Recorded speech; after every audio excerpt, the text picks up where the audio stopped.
Good afternoon, Senators. Mr. President. The article of impeachment now before the Senate is an unjust and blatantly unconstitutional act of political vengeance. This appalling abuse of the Constitution only further divides our nation when we should be trying to come together around shared priorities. Like every other politically motivated witch hunt the left has engaged in over the past 4 years, this impeachment is completely divorced from the facts, the evidence, and the interests of the American people. The Senate should promptly and decisively vote to reject it. No thinking person could seriously believe that the President's January 6th speech on the ellipse was in any way an incitement to violence or insurrection. The suggestion is patently absurd on its face.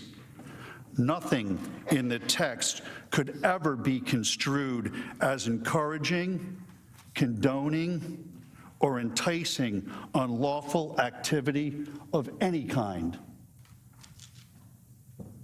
Far from promoting insurrection against the United States, the President's remarks explicitly encouraged those in attendance to exercise their rights peacefully and patriotically.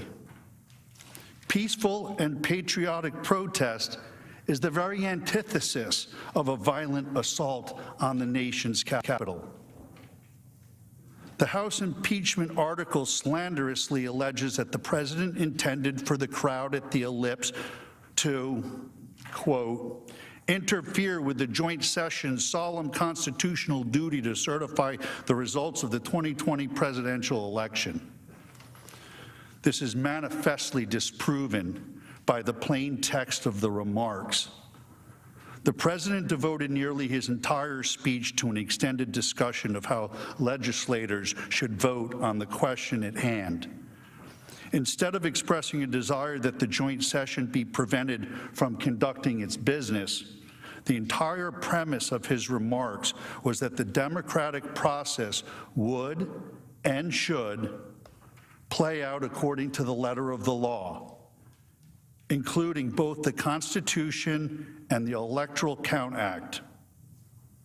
In the conclusion of his remarks, he then laid out a series of legislative steps that should be taken to improve democratic accountability going forward, such as passing universal voter ID legislation, banning ballot harvesting, requiring proof of citizenship to vote, and turning out strong in the next primaries. Not only these are not the words of someone inciting a violent insurrection. Not only President Trump's speech on January 6th, but indeed his entire challenge to the election results was squarely focused on how the proper civic process could address any concerns through the established legal and constitutional system. The President brought his case before state and federal courts, the U.S. Supreme Court, the state legislatures, the Electoral College, and ultimately the U.S. Congress.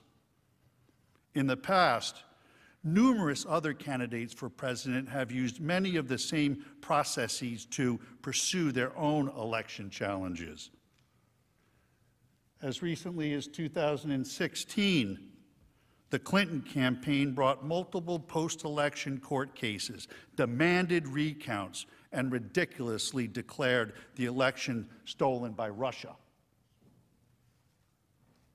Many Democrats even attempted to persuade the Electoral College delegates to overturn the 2016 results. House Manager Raskin objected to the certification of President Trump's victory 4 years ago, along with many of his colleagues. You'll remember it was Joe Biden who had to gavel them down. I have an objection because 10 of the 29 electoral votes cast by Florida were cast by electors not lawfully certified. I object to the votes from the state of Wisconsin, which should not be legally certified. Mr. President, I object to the certificate from the state of Georgia on the grounds that the electoral votes were not... There's no debate. And I object to the certificate from the state of North Carolina. I object to the 15 votes from the state of North Carolina. I object. I object to the certificate from the state of Alabama. The electors were not lawfully certified. Is it signed by a senator? Not as of yet, Mr. President. In that case, the objection cannot be entertained. The objection cannot be entertained. Debate is not in order. Even with the There is malfunction, no 87 debate in voting order. Is machines it that signed by a African senator? American There is no Rights Act debate. and There is no concerning debate hacking by in the the Russian joint government. session. There is In no the debate. early There is voting no from debate. 16 There is to no 1, debate. and the massive Please come to order. The my objection signature on it cannot be seeking it, Senator, received. but the Russian Section 18, Title 3 of the United States Code prohibits debate in the joint session. I do not wish to debate. I wish to ask, is there one United States senator who will join me in this letter There of is no objection? debate. There is no debate. One. The gentlewoman will suspend.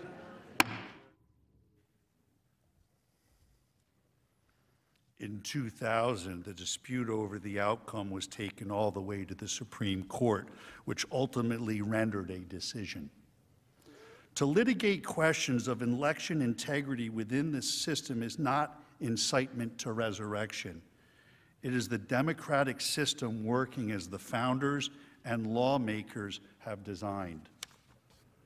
To claim that the president in any way wished, desired, or encouraged lawless or violent behavior is a preposterous and monstrous lie.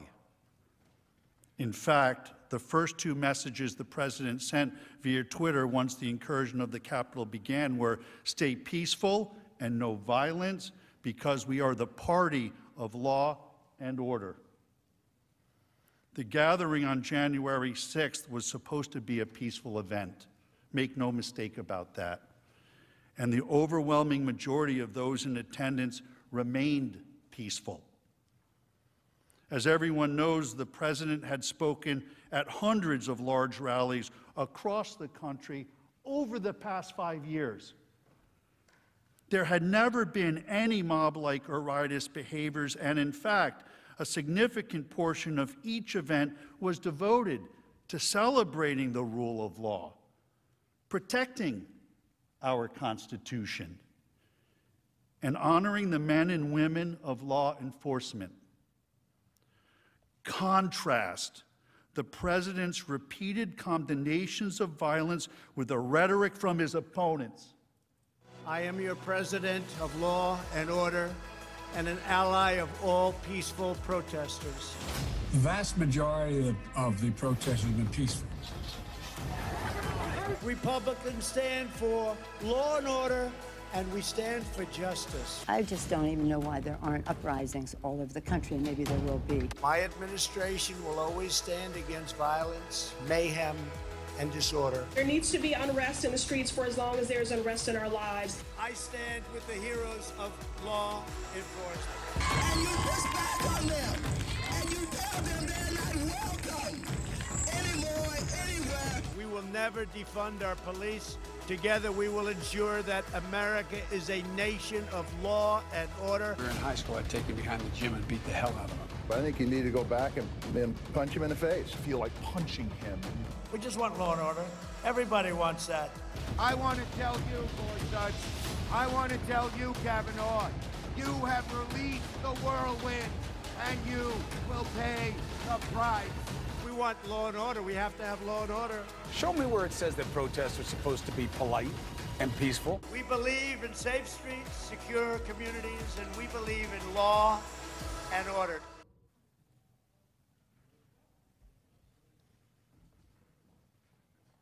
Tragically, as we know now, on January 6th, a small group who came to engage in violent and menacing behavior hijacked the event for their own purposes.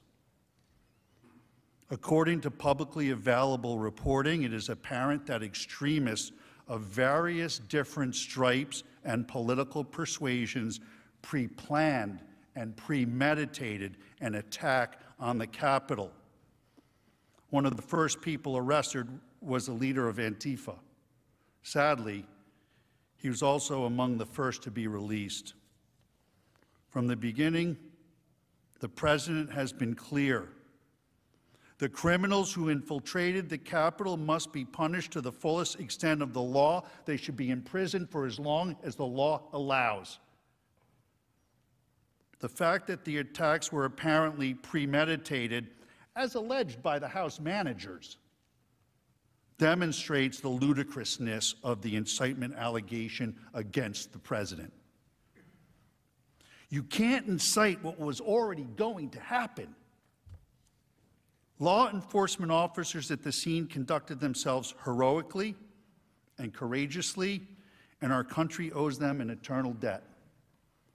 But there must be a discussion of the decision by political leadership regarding force posture and security in advance of the event. As many will recall, last summer, the White House was faced with violent rioters night after night. They repeatedly attacked Secret Service officers and at one point pierced a security wall, culminating in the clearing of Lafayette Square. Since that time, there has been a sustained negative narrative in the media regarding the necessity of those security measures on that night, even though they certainly prevented many calamities from occurring. In the wake of the Capitol attack, it must be investigated whether the proper force posture was not initiated due to the political pressure stemming from the events at Lafayette Square. Consider this.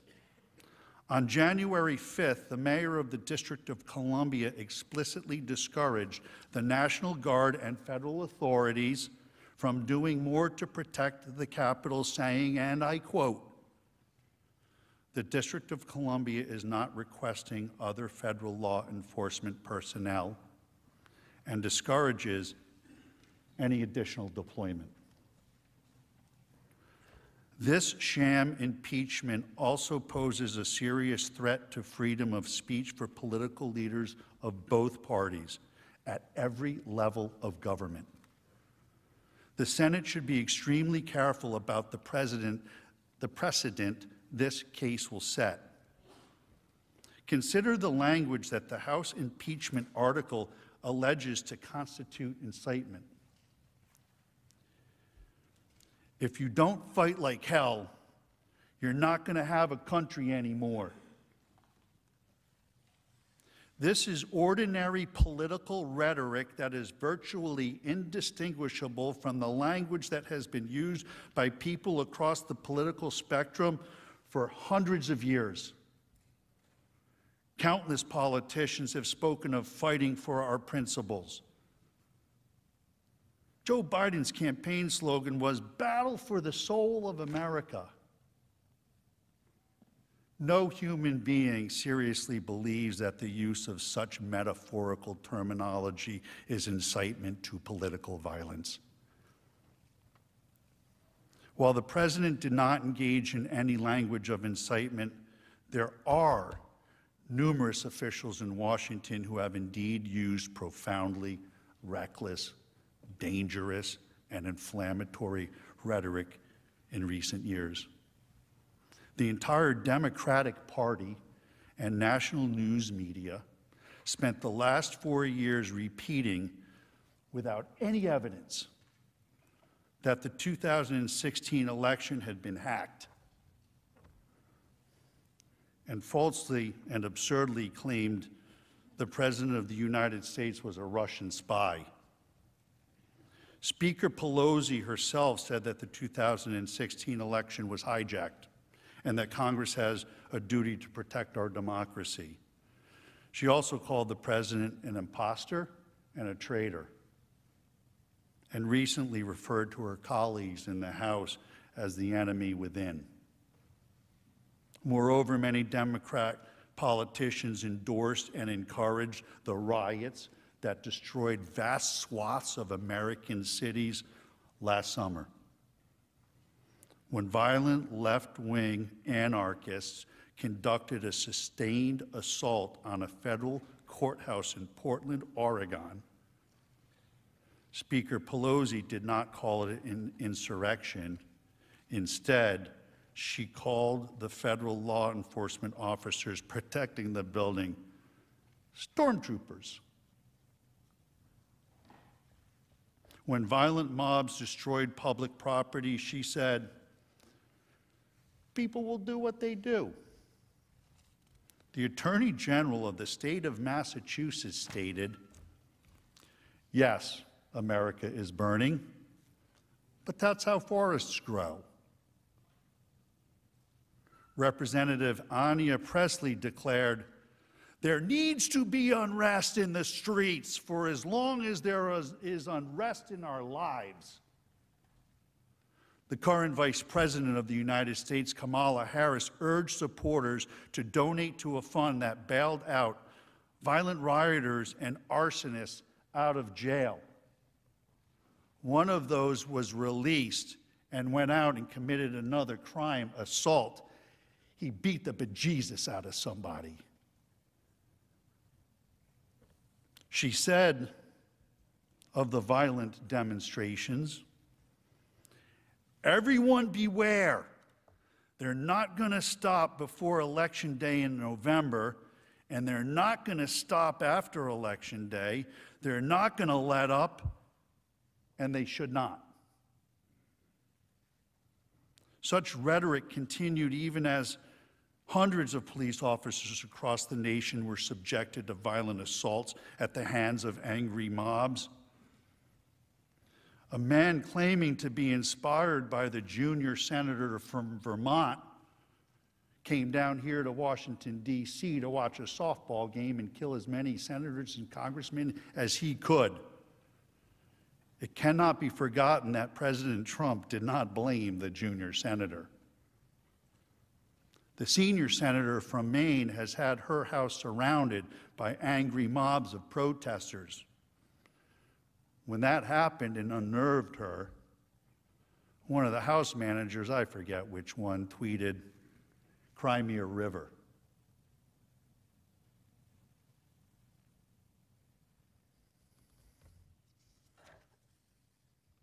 Under the standards of the House impeachment article, each of these individuals should be retroactively censored, expelled, punished, or impeached for inciting violence by their supporters. Unlike the left, President Trump has been entirely consistent in his opposition to mob violence. He opposes it in all forms, in all places. Just as he's been consistent that the National Guard should be deployed to protect American communities wherever protection is needed. For Democrats, they have clearly demonstrated that their opposition to mobs and their view of using the National Guard depends upon the mob's political views. Not only is this impeachment case preposterously wrong on the facts, no matter how much heat and emotion is injected by the political opposition, it is also plainly unconstitutional. In effect, Congress would be claiming that the right to disqualify a private citizen, no longer a government official, from running for public office. This would transform the solemn impeachment process into a mechanism for asserting congressional control over which private citizens are and are not allowed to run for president. In short, this unprecedented effort is not about Democrats opposing political violence. It is about Democrats trying to disqualify their political opposition. It is constitutional cancel culture. History will record this shameful effort as a deliberate attempt by the Democrat Party to smear, censor, and cancel not just President Trump, but the 75 million Americans who voted for him. Now is not the time for such a campaign of retribution. It is the time for unity and healing and focusing on the interests of the nation as a whole. We should all be seeking to cool temperatures, calm passions, rise above partisan lines. The Senate should reject this divisive and unconstitutional effort and allow the nation to move forward. Over the course of the next 3 hours or so, you will hear next from Mr. Schoen, who's going to talk about due process and a couple other points you'll be interested to hear.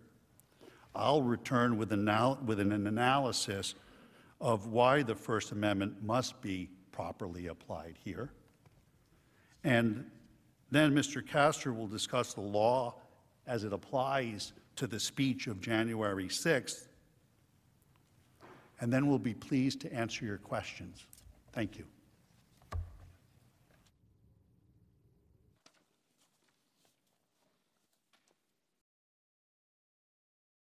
President, Mr. Schoen. leaders, senators. Throughout the course of today, my colleagues and I will explain in some detail the simple fact that President Trump did not incite the horrific, terrible riots of January 6th. We'll demonstrate that, to the contrary, the violence and looting goes against the law and order message he conveyed to every citizen of the United States throughout his presidency, including on January 6th. First, though, we would like to discuss the hatred, the vitriol, the political opportunism that has brought us here today. The hatred that the House managers and others on the left have for President Trump has driven them to skip the basic elements of due process and fairness and to rush an impeachment through the House claiming, quote, urgency, close quotes. But the House waited to deliver the articles to the Senate for almost 2 weeks, only after Democrats had secured control over the Senate. In fact, contrary to their claim that the only reason they held it was because Senator McConnell wouldn't accept the article, Representative Clyburn made clear that they had considered holding the articles for over 100 days to provide President Biden with a clear pathway to implement his agenda. Our Constitution and any basic sense of fairness require that every legal process with significant consequences for a person's life, including impeachment, requires due process under the law, which includes fact-finding and the establishment of a legitimate evidentiary record with an appropriate foundation. Even last year's impeachment followed committee hearings and months of examination and investigation by the House. Here, President Trump and his counsel were given no opportunity to review evidence or question its propriety. The rush to judgment for a snap impeachment in this case was just one example of the denial of due process.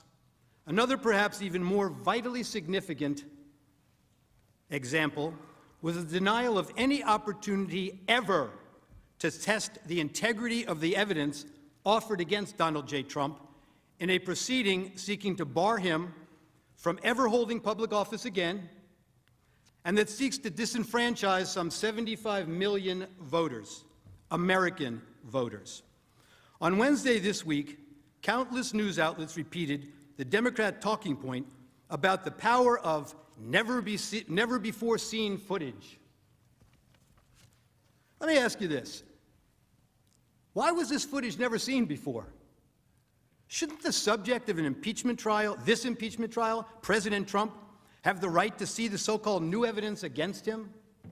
More importantly, the riot and the attack on this very building was a major event that shocked and impacted all Americans.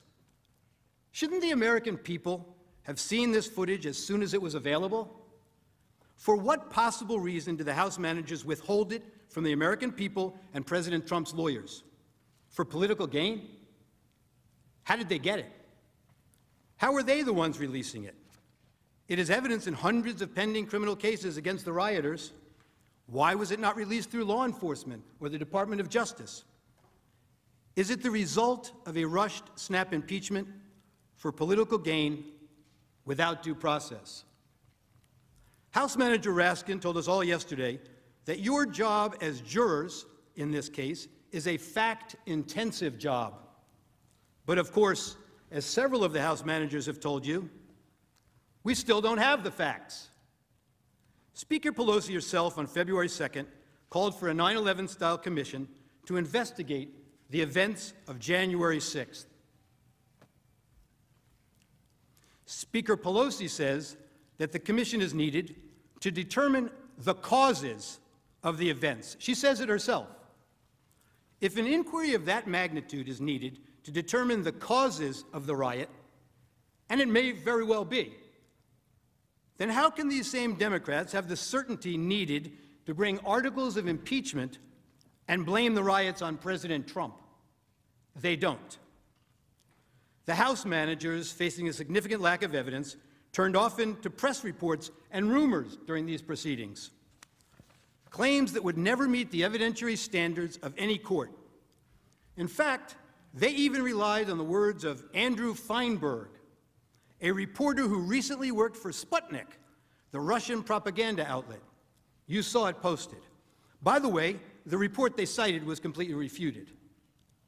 The frequency with which House managers relied on unproven media reports shocked me as I sat in this chamber and listened to this. And there's a lot that we don't know yet about what happened that day. According to those around him at the time, reportedly responded. Trump reportedly reports across all major media outlets. Major news networks, including Fox News, reportedly summoned. Reportedly not accidental. According to reports, President Trump was reportedly spoke to the guard. And was widely reported. Media reports? According to reports, reportedly. As any trial lawyer will tell you, reportedly is a euphemism for, I have no real evidence. Reportedly is not the standard in any American setting in which any semblance of due process is afforded an accused. Reportedly isn't even, here is some circumstantial evidence. It is exactly as reliable as, I Googled this for you. And if you're worried that you might ever be tried based on this type of evidence, don't be. You get more due process than this when you fight a parking ticket. One reason due process is so important with respect to evidence offered against an accused is that it requires an opportunity to test the integrity, the credibility, the reliability of the evidence. Here, of course, former President Trump was completely denied any such opportunity. And it turns out there is significant reason to doubt the evidence the House managers have put before us. Let me say this clearly. We have reason to believe the House managers manipulated evidence and selectively edited footage. If they did, and this were a court of law, they would face sanctions from the judge. I don't raise this issue lightly. Rather, it is a product of what we have found in just the limited time we have had since we first saw the evidence here with you this week. We have reason to believe that the House managers created false representations of tweets, and the lack of due process means there was no opportunity to review or verify the accuracy. Consider these facts. The House managers, proud of their work on the snap impeachment, staged numerous photo shoots of their preparations. In one of those, Manager Raskin is seen here at his desk reviewing two tweets side by side. The image on his screen claims to show that President Trump had retweeted one of those tweets. Now, members of the Senate, let's look closely at this screen, because obviously Manager Raskin considered it important enough that he invited the New York Times to watch him watching it.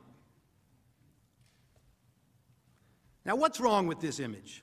Actually, there are three things very wrong with it. Look at the date on the very bottom of the screen on Manager Raskin's computer screen when we zoom into the picture. The date that appears is January 3rd, 2020, not 2021. Why is that date wrong? Because this is not a real screenshot that he's working with. This is a recreation of a tweet, and you got the date wrong when you manufactured this graphic. You did not disclose that this is a manufactured graphic and not a real screenshot of a tweet. Now, to be fair, the House managers caught this error before showing the image on the Senate floor, so you never saw it when it was presented to you. But that's not all. They didn't fix this one. Look at the blue check mark next to the Twitter username of the account retweeted by the president. It indicates that this is a verified account, given the blue check by Twitter to indicate it is run by a public figure. The problem? The user's real account is not verified and has no blue check mark, as you can see. Were you trying to make her account seem more significant, or were you just sloppy? If we had due process of law in this case, we would know the truth. But that's not all that's wrong with this one tweet. House Manager Swalwell showed you this tweet this week, and he emphasized that this tweet reflected a call to arms. He told you repeatedly that this was a promise to call in the cavalry for January 6th. He expressly led you to believe that President Trump's supporter believed that the president wanted armed supporters at the January 6th speech, paramilitary groups, the cavalry, ready for physical combat. The problem is, the actual text is exactly the opposite. The tweeter promised to bring the Calvary, a public display of Christ's crucifixion, a central symbol of her Christian faith, with her to the president's speech, a symbol of faith, love, and peace. They just never want to seem to read the text and believe what the text means. You'll see this reported in the media last evening also. Words matter, they told you, but they selectively edited the president's words over and over again. They manipulated video, time-shifting clips, and made it appear the president's words were playing to a crowd when they weren't. Let's take a look. After this, we're going to walk down, and I'll be there with you. We're going to walk down. We're going to walk down to the Capitol. You want, but I think right here, we're going to walk down to the Capitol, and we're going to cheer on our brave senators and congressmen and women, and we're probably not going to be cheering so much for some of them,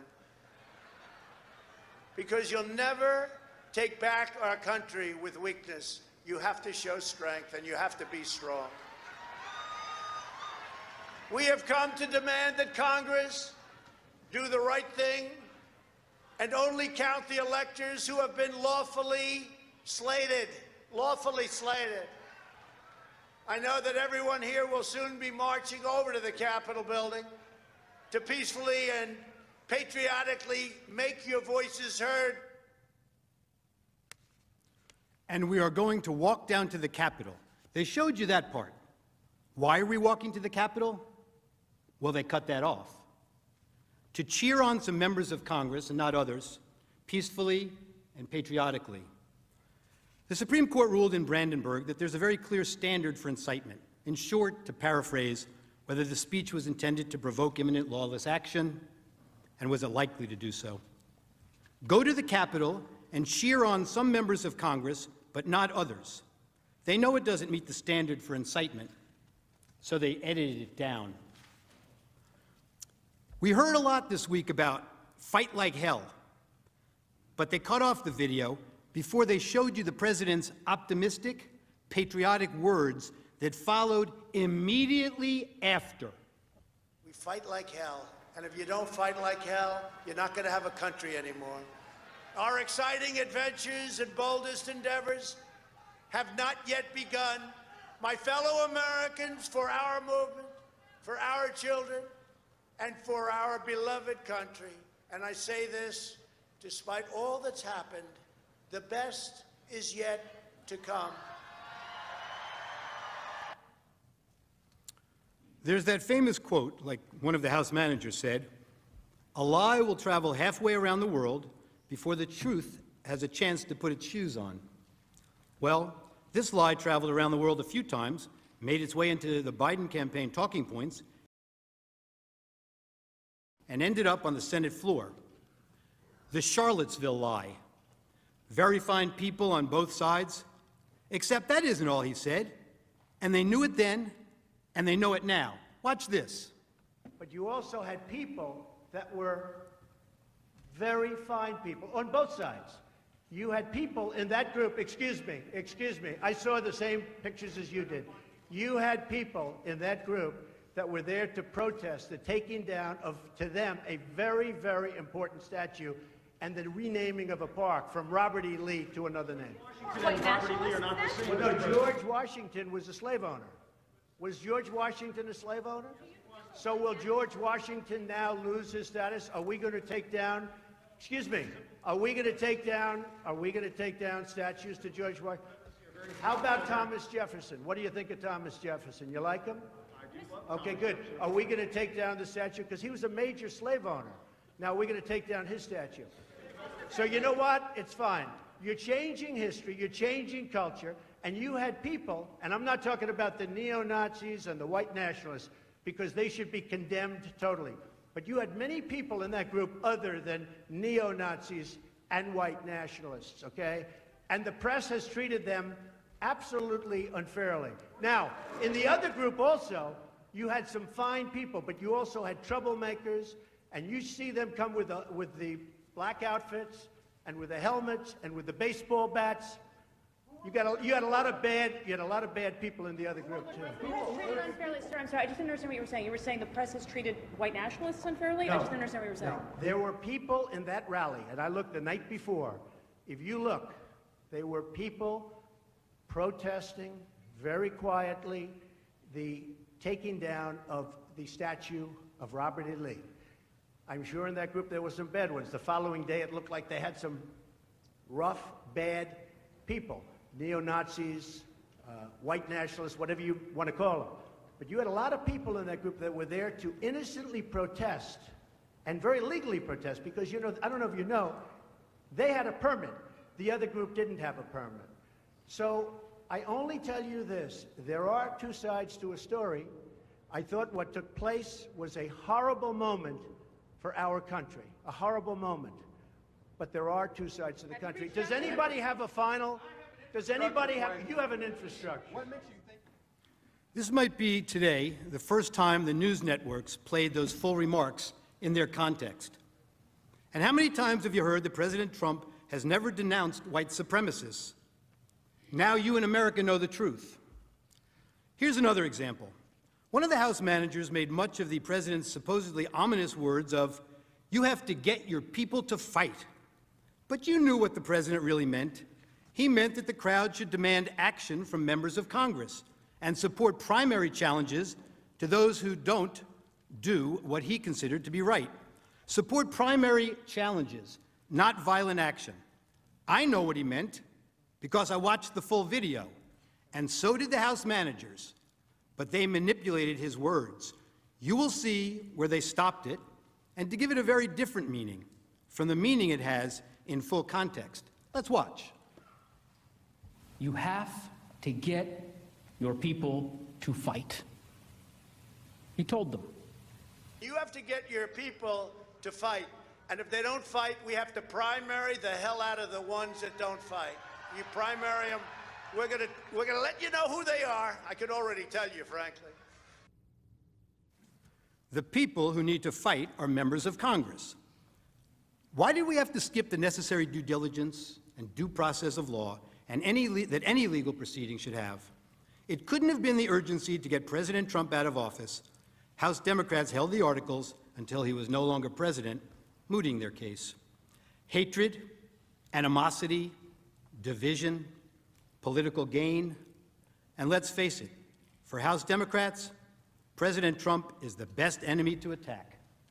I want to say this for Donald Trump, who I may well be voting to impeach. Donald Trump has already done a number of things which legitimately raise the question of impeachment. I don't respect this president. and I will fight every day until he is impeached.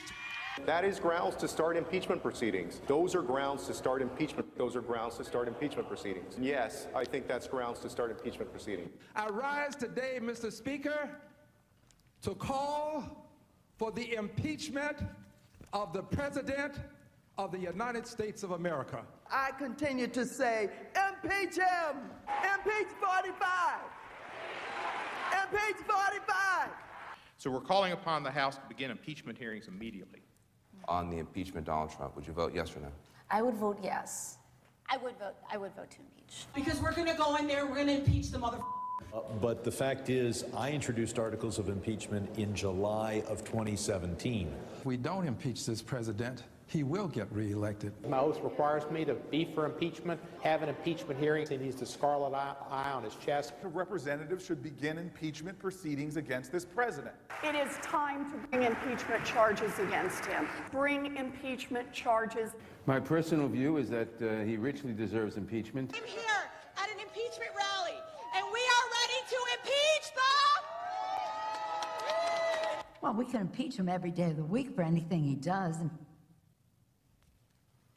That same hatred and anger has led House managers to ignore their own words and actions and set a dangerous double standard.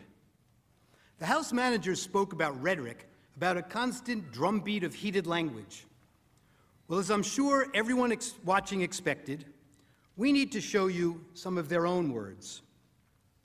I just don't even know why there aren't uprisings all over the country. Maybe there will be. There needs to be unrest in the streets for as long as there's unrest in our lives. You got to be ready to throw a punch. You have to be ready to throw a punch. Donald Trump, I think you need to go back and punch him in the face. That I thought he should have punched him in the face. I feel like punching him. I'd like to take him behind the gym if I were in high school. If we were in high school, I'd take him behind the gym and beat the hell out of him. No, I wish we were in high school. I could take him behind the gym. I will go and take Trump out tonight. Take him out now. When was the last time an actor assassinated a president? They're still going to have to go out and put a bullet in Donald Trump. Show me where it says that protests are supposed to be polite and peaceful. And you push back on them, and you tell them they're not welcome anymore, anywhere. I have thought an awful lot about blowing up the White House.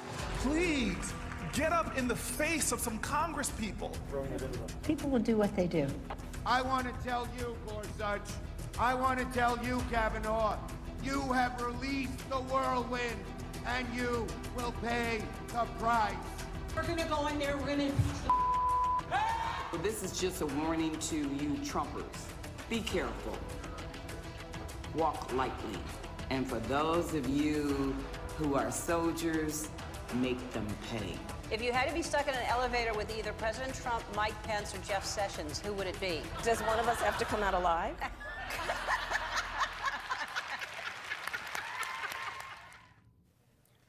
And there's more.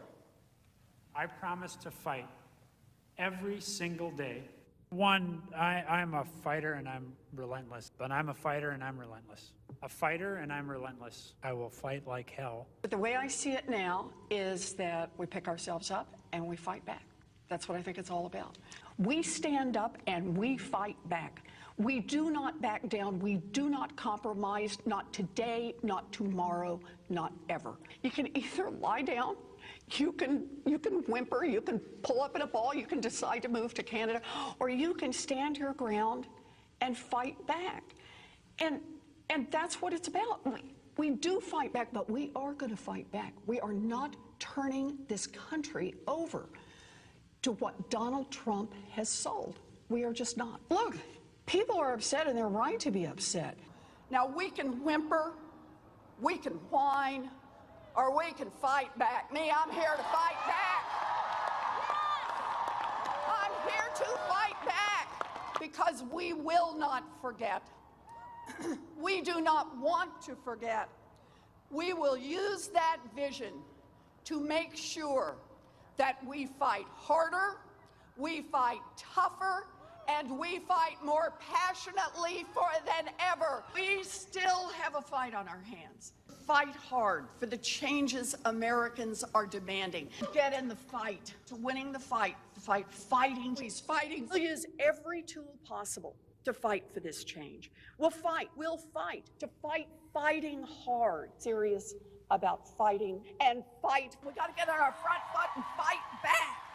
Problems, we call them out and we fight back. I'm in this fight. I am fighting. Get in this fight. Get in this fight.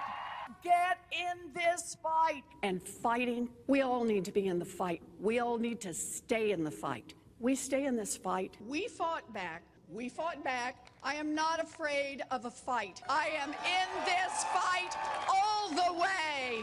You don't get what you don't fight for. Our fight. We are in this fight for our lives. This is the fight of our lives. But we are going to make sure that this fight does not end tonight. This is a fight for our lives, the lives of our friends and family members and neighbors. It is a fight, and it is a fight that we're going to work to make sure continues. It's a fight. It is a fight. It is a fight, and that's what this fight is for. Well, I'm wired to fight anyone who isn't doing their job for us. I'm John Tester, and you damn right I approve this message. And I'll have lots of fights ahead of us, and I'm ready to stand up and keep fighting. We have to fight. We're going to fight. We're going to fight. We need to fight, and we need to fight. We're going to fight. We got a few more fights. We're going to take the privilege of a few more fights, and we have the biggest fight of all. I will never stop fighting. I will fight like hell to fight back against anyone. We need to say loud and clear that we are ready to fight. It's a bare-knuckles fight. Now they're going to have to actually fight back against people. The fight has to be conducted. It's so important that we need to fight. Fight that fight. We have been fighting. I was fighting very hard. Time is of the essence, both in terms of the fight. I think we should be fighting. Well, I really believe we need to fight. We're simply not going to take this line down. We're going to keep fighting. So I'm telling all my colleagues, this is the fight of our life. Whose side are you on? Who are you fighting for? They're fighting, or I'm fighting. We're both fighting. We will fight back. We're not going to just take this line down. I'm just going to keep the fight up. What we have to do right now is fight as hard as we can. We have to rise up and fight back. And so we're going to fight, and we're going to continue to fight. I am going to be fighting like hell. Keep fighting, or we kept fighting and we did. So we're going to keep fighting. We have to be fighting every single day. We have to fight back, and we have no choice but to do that. I think we're doing the right thing to do that. Fighting. And I'm fighting. Well, our job right now is to fight. It's really important. I'm going to keep fighting. I'm asking for the support of people across the country to fight back. And you got to be fierce in fighting. Keep fighting. Brown have been fighting. I've told President Biden I will fight like mad. I'll tell you what. Now, more than ever, we have to fight like hell. We have these battles on the floor of the Senate. I'm going to go down and battle, and I'm going to be down there on the floor fighting. Right. But we Democrats are fighting as hard as we can. Democrats are fighting as hard as we can. Credit it in any way, but we're fighting back. What we've got to do is fight in Congress, fight in the courts, fight in the streets, fight online, fight at the ballot box. Fighting and pushing around the clock, fighting, continue to be brave and be strong and keep fighting. We're getting people engaged in the fight. We're fighting. We've got to keep fighting and keep focused. Continue to fight. Fight. This is going to be a fight. We'll also fight him and challenge him in every way that we can, in the Congress, in the courts, and in the streets. To continue fighting, we each have an important role to play in fighting. In this fight, like so many before it, it has been a fight. The American people are going to have to fight. And about the importance of fighting, I will always fight. Fighting. But we always must fight. Joe Biden has a deep, deep-seated commitment to fight and to fight. And about the importance of fighting, we always must fight, to fight, to fight, and to fight. As our willingness to fight continued the fight, as Joe Biden says, to fight. It's about fighting of what we're fighting for. We will tell them about what we did to fight. Really about a fight. But truly, I do believe that we're in a fight. I believe that we are in a fight. I believe we are in a fight. I believe we are in a fight. So there's a fight in front of us, a fight for all of these things. And so we're prepared to fight for that. We know how to fight. Our ongoing fight of fight. We know how to fight. We like a good fight. We were born out of a fight. This is what is our fight right now. There's the fight, there's the fight, there's the fight, and then there's the fight to defend. Back in the fight. Our mission is to fight. That is the guiding purpose of House Democrats, fighting. He has never forgotten who he is fighting for. Marched and fought. And we just have to fight. But this is a fight for our country. Fighting the health crisis of COVID. I led the fight and continue to fight. Never, never, never give up this fight.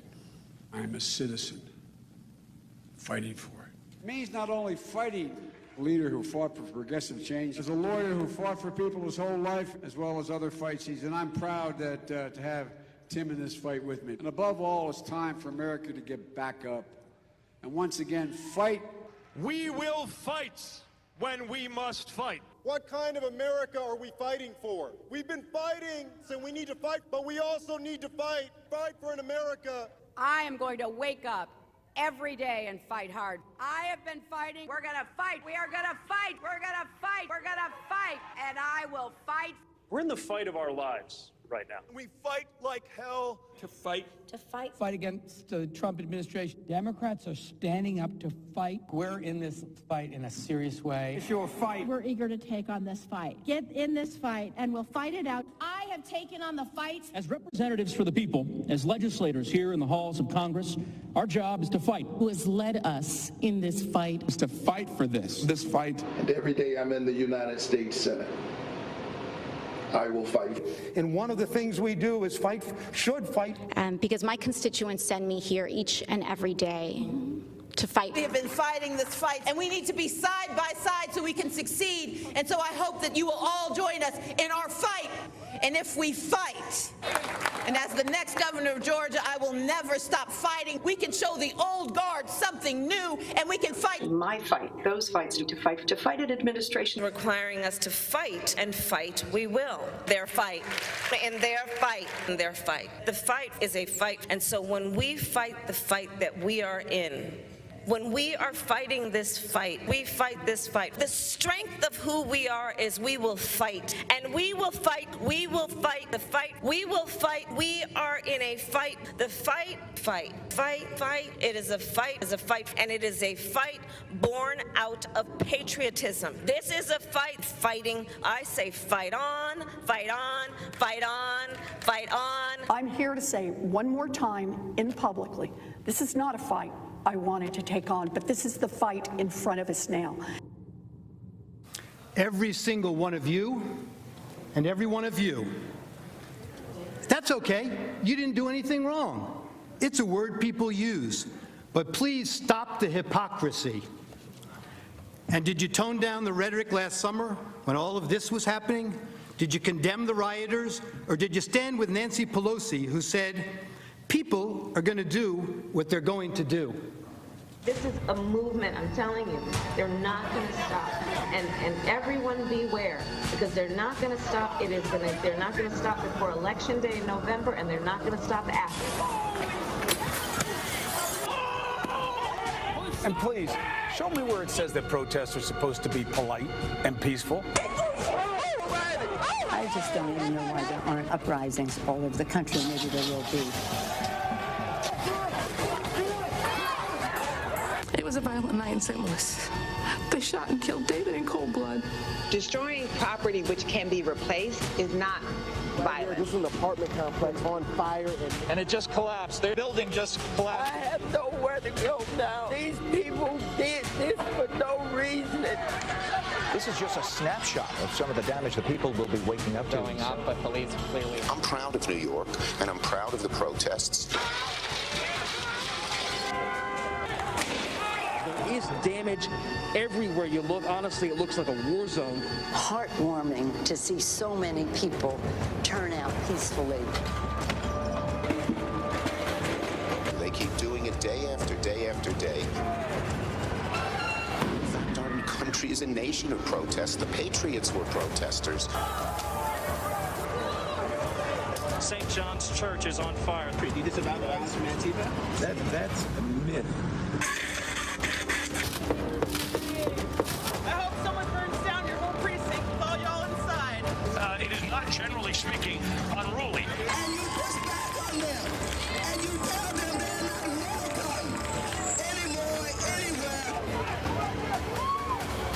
going to let up, and they should not. You claim that it's wrong to object to the certification of election results. You, along with your allies in the media, attempted to cancel and censor members of this chamber who voiced concerns and objected to certification. Manager Raskin, you'd been in Congress only 3 days when you objected in 2017. It's one of the first things you did when you got here. I have an objection because 10 of the 29 electoral votes cast by Florida were cast by electors not lawfully certified.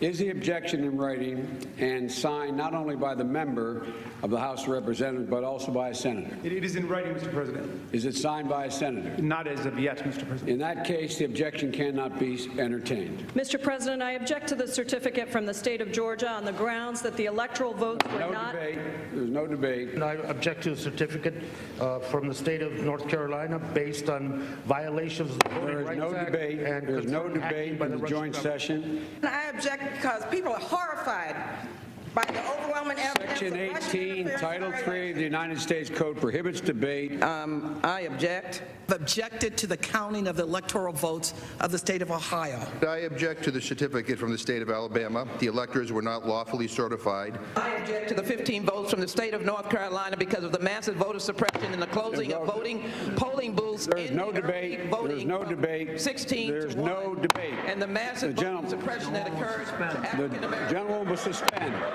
I have an objection to the electoral votes. The objection is in writing, and I don't care that it is not signed by a member of the Senate. I do not wish to debate. I wish to ask, is there one United States senator who will join me in this letter of objection? There's no debate. The objection is signed by a member of the House, but not yet by a member of the Senate. Well, it is over.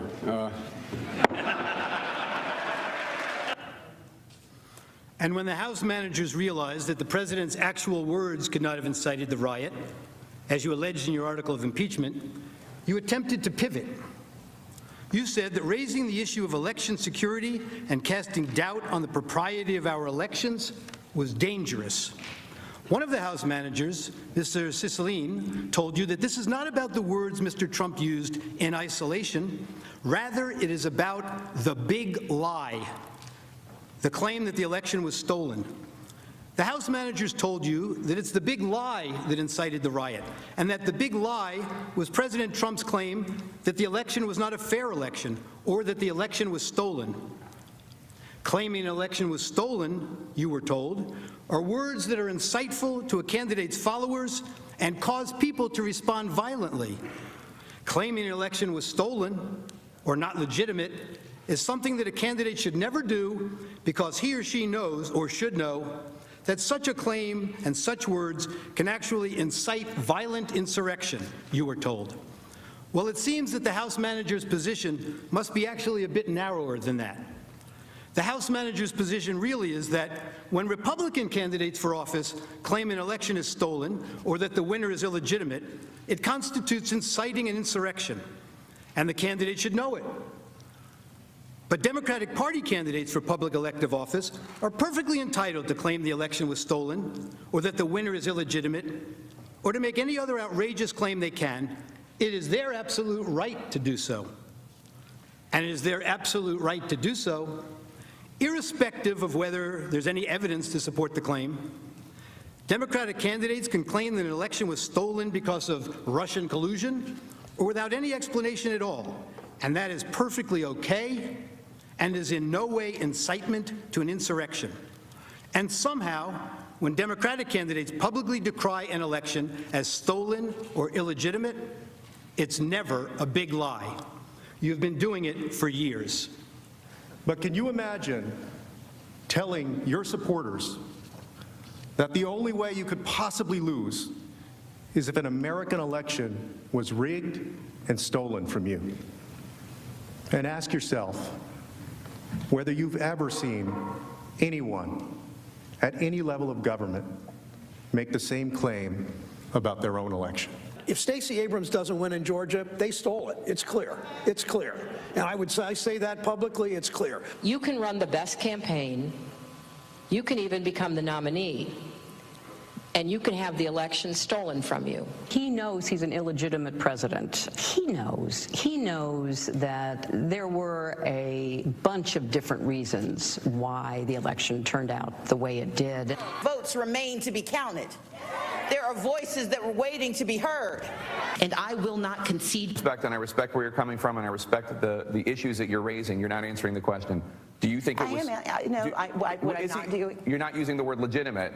There are still legitimate concerns over the integrity of our elections and of ensuring the principle of one person, one vote. I agree with tens of millions of Americans who are very worried that when they cast the ballot on an electronic voting machine, that there is no paper trail to record that vote. But constantly shifting vote tallies in Ohio and malfunctioning electronic machines, which may not have paper receipts, have led to additional loss of confidence by the public. This is their only opportunity to have this debate while the country is listening, and it is appropriate to do so. House Manager Castro no longer has to try to imagine it, thanks to the distinguished senator and others. It didn't have to be this way. The Democrats promised unity. They promised to deliver the very COVID relief in the form of $2,000 stimulus checks that President Trump called for. They should have listened to their own words of the past. I leave you with the wise words of Congressman Jerry Nadler. The effect of impeachment is to overturn the popular will of the voters. We must not overturn an election and remove a president from office except to defend our system of government or our constitutional liberties against a dire threat. And we must not do so without an overwhelming consensus of the American people. There must never be a narrowly voted impeachment or an impeachment supported by one of our major political parties and opposed by the other. Such an impeachment will produce the divisiveness and bitterness in our politics for years to come, and will call into question the very legitimacy of our political institutions. The American people have heard the allegations against the president, and they overwhelmingly oppose impeaching him. They elected President Clinton. They still support him. We have no right to overturn the considered judgment of the American people. Mr. Speaker, the case against the president has not been made. There is far from sufficient evidence to support the allegations, and the allegations, even if proven true, do not rise to the level of impeachable offenses. Mr. Speaker, this is clearly a partisan railroad job. The same people who today tell us we must impeach the president for lying under oath almost to a person voted last year to re-elect the speaker who had just admitted lying to Congress in an official proceeding. The American people are watching, and they will not forget. You may have the votes, you may have the muscle, but you do not have the legitimacy of a national consensus or of a constitutional imperative. This partisan coup d'etat will go down in infamy in the history of this nation. Thank you, Mr. Speaker. I yield back the balance of my time. Good afternoon again, Senators. Mr. President. There are two fundamental questions for purposes of this free speech analysis. First, does the First Amendment to the Constitution apply in this chamber to these impeachment proceedings? Second, if it does, do the words spoken by Mr. Trump at the Ellipse on January 6th meet the definition of constitutional incitement so as to void the protections afforded by the First Amendment? I will explain why the answers to both of these questions must be a resounding yes. The Constitution and the First Amendment must certainly apply to these impeachment proceedings, and Mr. Trump's speech deserves full protection under the First Amendment. But before getting into the legal analysis, some preliminary observations about the House manager's case should be made. First, this case, unfortunately, is about political hatred. It has become very clear that the House Democrats hate Donald Trump. This type of political hatred has no place in our political institutions and certainly no place in the law. This hatred has led the House managers to manipulate and selectively edit Mr. Trump's speech to make it falsely appear that he sought to incite the crowd to violently attack the Capitol. He didn't, and we will show you why. The hatred has also led the House managers to make some astounding legal arguments. They astoundingly urge you to disregard your oath by ignoring the First Amendment of the Constitution. They also ignore landmark binding United States Supreme Court cases, precedents, Wood and Bond, both of which unequivocally hold that elected officials have core First Amendment rights to engage in the exact type of political speech which Mr. Trump engaged in. I was shocked the House managers not only spent a mere 3 pages on the First Amendment analysis in their trial memo, but yesterday they spent a mere 10 minutes at the end of their case as a throwaway.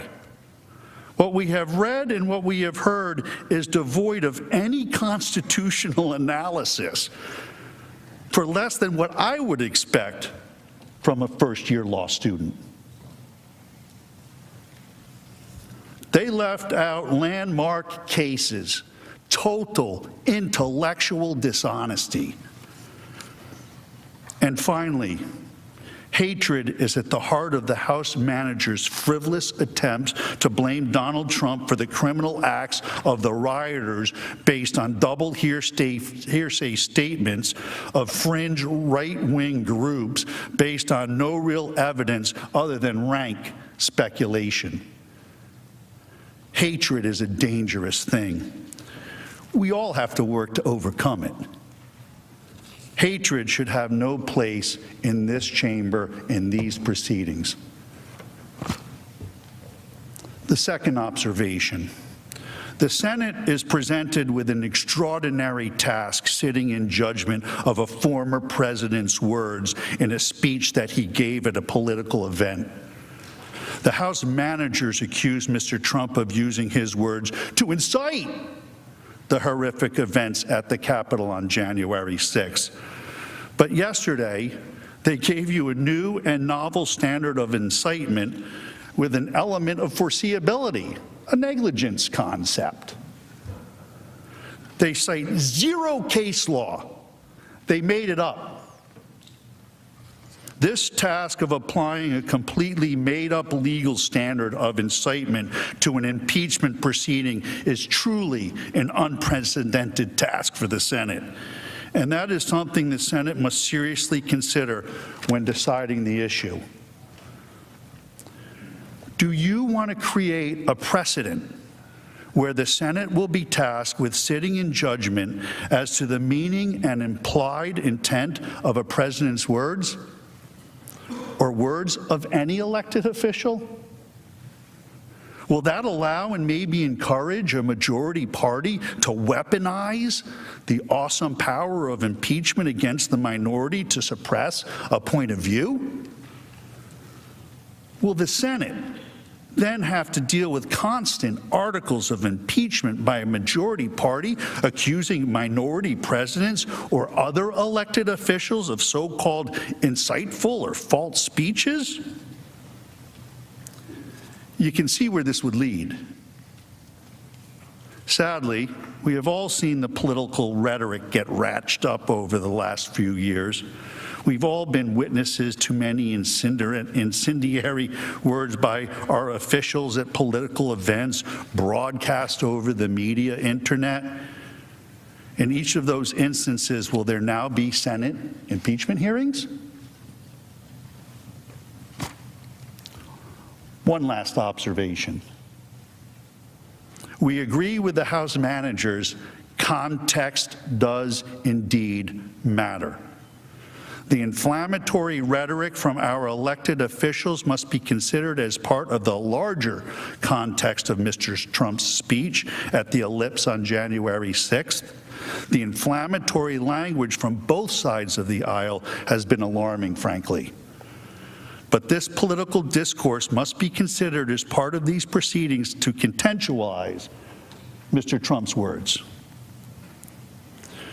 We have some video to play that highlights some of what I'm talking about. I preface this video by noting I am not showing you this video as some excuse for Mr. Trump's speech. This is not whataboutism. I am showing you this to make the point that all political speech must be protected. I just don't even know why there aren't uprisings all over the country, and maybe there will be. There needs to be unrest in the streets for as long as there's unrest in our lives. You got to be ready to throw a punch. Well, you have to be ready to throw a punch. Donald Trump, I think you need to go back and punch him in the face. That I thought he should have punched him in the face. I feel like punching him. I'd like to take him behind the gym if I were in high school. If we were in high school, I'd take him behind the gym and beat the hell out of him. No, I wish we were in high school. I could take him behind the gym. I will go and take Trump out tonight. Take him out now. When was the last time an actor assassinated a president? They're still going to have to go out and put a bullet in Donald Trump. Show me where it says that protests are supposed to be polite and peaceful.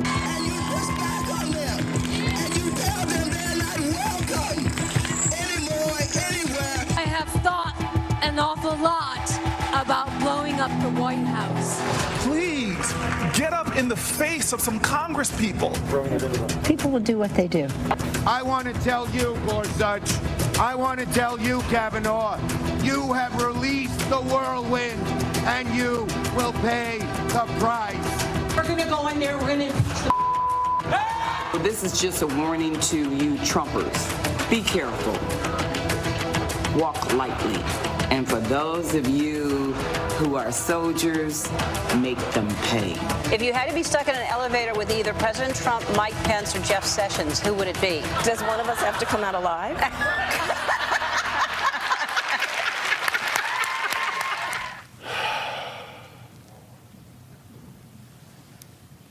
Again, I did not show you their robust speech to excuse or balance out the speech of my client, for I need not. I showed you the video because in this political forum, all robust speech should be protected, and it should be protected evenly for all of us. As a brief aside, we should all reflect and acknowledge the rhetoric has gotten to be too much and over the top. It is grating on the collective well-being of the body politic, the citizens. Most would like it to stop. But the point is, when you see speech such as this, you have to apply the First Amendment evenly. Blindly. She is blind, Lady Justice. Question 1. Does the First Amendment apply to this chamber in these proceedings? The House manager's position, as stated in their trial brief, is, and I quote, "The First Amendment does not apply at all to an impeachment proceeding." That's their position. This is plainly wrong. The text of the First Amendment expressly restricts Congress from regulating speech. It says, "Congress shall make no law respecting an establishment of religion or prohibiting the free exercise thereof or abridging the freedom of speech or of the press, or the right of the people peaceably to assemble and to petition the government for a redress of grievances." To ignore the Constitution would be contrary to the oath of office of a United States Senator. I do solemnly swear or affirm that I will support and defend the Constitution of the United States against all enemies, foreign and domestic, that I will bear true faith and allegiance to the same. Well, you all know the rest. No, the Senate cannot ignore the First Amendment. The Constitution itself limits the ability of the House to impeach to limited items, such as high crimes and misdemeanors. The position advanced by the House managers is essentially an unlimited impeachment standard without constitutional guardrails, unmoored to any specific legal test other than the unbridled discretion of Congress. This is distinctly not the intent of the framers. The framers were aware of the danger of any impeachment process that would make the president the mere creature of the legislature, a quote directly from the framers while debating the impeachment process on the floor of the Constitutional Convention of 1787. The framers were fearful that any impeachment process that gave Congress full discretion on the standard for impeachment would constitute nothing less than a violation, quote, a violation of the fundamental principle of good government. One founding father, James Wilson, wrote extensively on the impeachment process. Mr. Wilson was a renowned legal scholar at the time, a law professor at the University of Pennsylvania in Philadelphia. He was a major force in drafting and adopting the Constitution in 1787. He served as one of the first six Supreme Court justices, 1789 to 1798. He was appointed by President George Washington.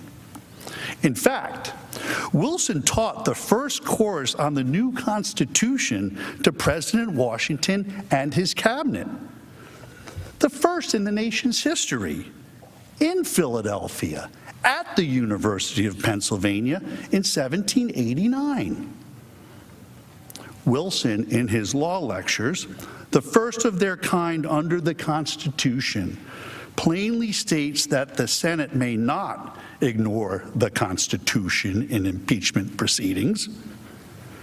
He states that lawful and constitutional conduct may not be used as an impeachable offense. Let me say that again. He states that lawful and constitutional conduct may not be used as an impeachable offense.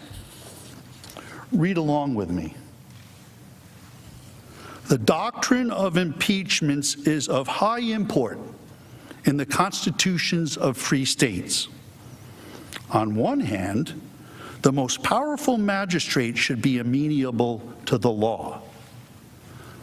On the other hand, elevated characters should not be sacrificed merely on account of their elevation. No one should be secure while he violates the Constitution and the laws. Everyone should be secure while he observes them. To be clear, James Wilson is saying that the Constitution does indeed apply when judging whether to convict an official by impeachment. If the complaint of conduct is constitutional, it cannot be impeachable. Are we to ignore the words and teachings of James Wilson? The House managers surely want you to. The House managers have made several references to this letter, signed by 140 partisan law professors, calling Mr. Trump's First Amendment defense legally frivolous. This is really an outrageous attempt to intimidate Mr. Trump's lawyers. Whenever a lawyer advances a truly frivolous argument, they may violate professional ethical rules and could be subject to discipline. This letter is a direct threat to my law license, my career, and my family's financial well-being. These law professors should be ashamed of themselves, and so should the House managers. How dare you? Do you really hate Donald Trump so much that you're willing to destroy good, hard-working people's lives, people that are only doing their jobs, and frankly, as counsel for an accused fulfilling a constitutional role? It's astounding, really. I'm a citizen, not a politician. I know these First Amendment arguments are not anywhere close to frivolous. They are completely meritorious. Interestingly, the law professor's letter was issued on February 5th, 3 days before we even filed our legal brief in this matter, and they ignored landmark, bedrock Supreme Court cases directly addressing this issue. In our brief, we have a direct quote from James Wilson, the founding father supporting our position. The direct quote was documented in the founding fathers' original legal papers. Do I have those with me? On the subject. He was the primary draftsman of the Constitution who taught the new Constitution to President Washington. He says so long as acts of elected officials like Mr. Trump are constitutionally protected, he should not be impeached. We have landmark U.S. Supreme Court decisions, Wood and Bonds, which I'll explain in detail, supporting our position. All of this the House managers and the partisan law professors completely and misleadingly ignore. Frivolous? Hardly.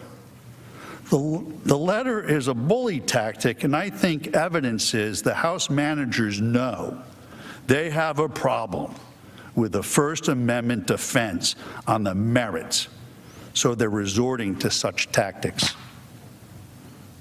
The House manager's suggestion that the First Amendment does not apply to this impeachment process is completely untenable. Ignoring the First Amendment would conflict with the senator's oath of office. It would also conflict with well-settled Supreme Court precedent and ignore the intent of the framers of the Constitution, such as James Wilson. Above all else, ignoring the Constitution would adopt the new Raskin common sense doctrine we heard yesterday, eroding hundreds of years of First Amendment protections. We are here under the Constitution. It is illogical what the House managers say. The Constitution does apply to this constitutional impeachment process. It's double talk, nonsense, illogical. If the House managers had their way, they would ignore all of the Constitution. Does that include the Sixth Amendment? The right to counsel? They would have Mr. Trump sitting here without lawyers. And who would be next? It could be anyone. One of you or one of you. You must reject this invitation to ignore the First Amendment. It is anti-American and would set dangerous precedent forever. The law has developed over the years to clearly establish elected officials have the right to engage in protected speech. Mr. Trump is not just a guy on the street or a guy at a bar or a fire chief or a police officer. There were a few of them in there. All analogies given by the House managers. These sideways analogies are wrong. Mr. Trump was an elected official, and there is an entire body of law, Supreme Court landmark cases supporting the conclusion that Mr. Trump actually has enhanced free speech rights because he is an elected official. These cases are ignored by the House managers and the law professors. And that, too, is total intellectual dishonesty. The Supreme Court has long held that the First Amendment's right to freedom of speech protects elected officials. Two important on-point decisions from the Supreme Court, Wood versus Georgia and Bond versus Floyd, expressly contradict the House managers' position. The House managers do not even cite those cases in their brief. They barely acknowledge them in their reply, and they were mum on them yesterday. In Wood versus Georgia, the Supreme Court addressed a case involving a sitting sheriff whose re-election was being investigated by a grand jury and paneled by a judge based on allegations of irregular Negro bloc voting. It was in the 60s. The sheriff spoke publicly in multiple press releases calling the grand jury investigations racist, illegitimate, and an attempt to intimidate voters. He even urged the grand jurors on how to decide the issues and not let its high office be a party to any political attempt to intimidate voters. The sheriff viewed the grand jury as challenging the legitimacy of his election. The sheriff even sent a letter to the grand jurors with these allegations, which is an extraordinary step since laws in most states, including Georgia, prohibit attempts to influence or intimidate jurors. The sheriff was charged and convicted of contempt of court and obstruction of the grand jury. But the Supreme Court, in a decision written by Justice Brennan, reversed. The court held that the First Amendment protected an elected public official's speech because the voting controversy directly affected the sheriff's political career. G29. The petitioner was an elected official and had, read with me, please, everybody. The petitioner was an elected official and had the right to enter the field of political controversy, particularly where his political life was at stake. The role that elected officials play in our society makes it all the more imperative that they be allowed freely to express themselves on matters of current public importance. Wood, thus, stands for the proposition that a difference of political opinion expressed in a speech on an issue of voting irregularity cannot be punishable where all that was done was to encourage investigation and peaceful political speech. Just like Mr. Trump has done here. The legal scholars call that directly on point. A second case, Bond versus Floyd, involved a state legislature punishing an elected official for protected political speech. Bond is particularly instructive here, too. In Bond, the Supreme Court squarely addressed the question of an elected official's punishment by a legislature for statements alleged to have incited public violation of the law, the burning of draft cards. The court unequivocally rejected the idea, advanced here by the House managers, that an elected official is entitled to no protection under the First Amendment. The Supreme Court held that the Georgia House of Representatives was, in fact, forbidden by the First Amendment from punishing Bond by not seating him for advocating against the policy of the United States. There are three fundamental holdings in Bond. One, the manifest function of the First Amendment in a representative government requires that legislators be given the widest latitude to express their views on issues of policy. Two, just as erroneous statements must be protected to give freedom of expression the breathing space it needs to survive, So statements criticizing public policy and the implementation of it must be similarly protected. Third holding. Legislators have an obligation to take positions on controversial political questions so that their constituents can be fully informed by them and be better able to assess their qualifications. Please read along with me. Their qualifications for office. Also, so they may be represented in governmental debates by the person they have elected to represent them. Mr. Trump enjoys this same First Amendment protection from Congress. The First Amendment's protections guarantee free speech addressing the electoral integrity issues essential to his career that Mr. Trump has consistently advocated. The House managers argue that the First Amendment, and I quote, does not shield public officials who occupy sensitive policy-making positions from adverse actions when their speech undermines important governmental interests. That is flat wrong. They are, in essence, attempting to treat Mr. Trump as their employee. This is not the law under Wood and Bond. Mr. Trump was elected by the people. He is an elected official. The Supreme Court says elected officials must have the right to freely engage in public speech. Indeed, the Supreme Court expressly rejected the House manager's argument in Wood versus Georgia, holding that the sheriff was not a civil servant, but an elected official who had core First Amendment rights which could not be restricted. That's Wood v. Georgia, page 395, footnote 21.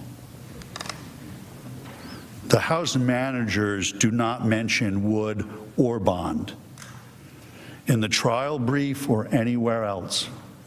Why? Why not? Because it does not fit their narrative or their story. They want to punish Mr. Trump for engaging in constitutionally protected free speech, and they do not want you to consider the issue. But you must. Question 2.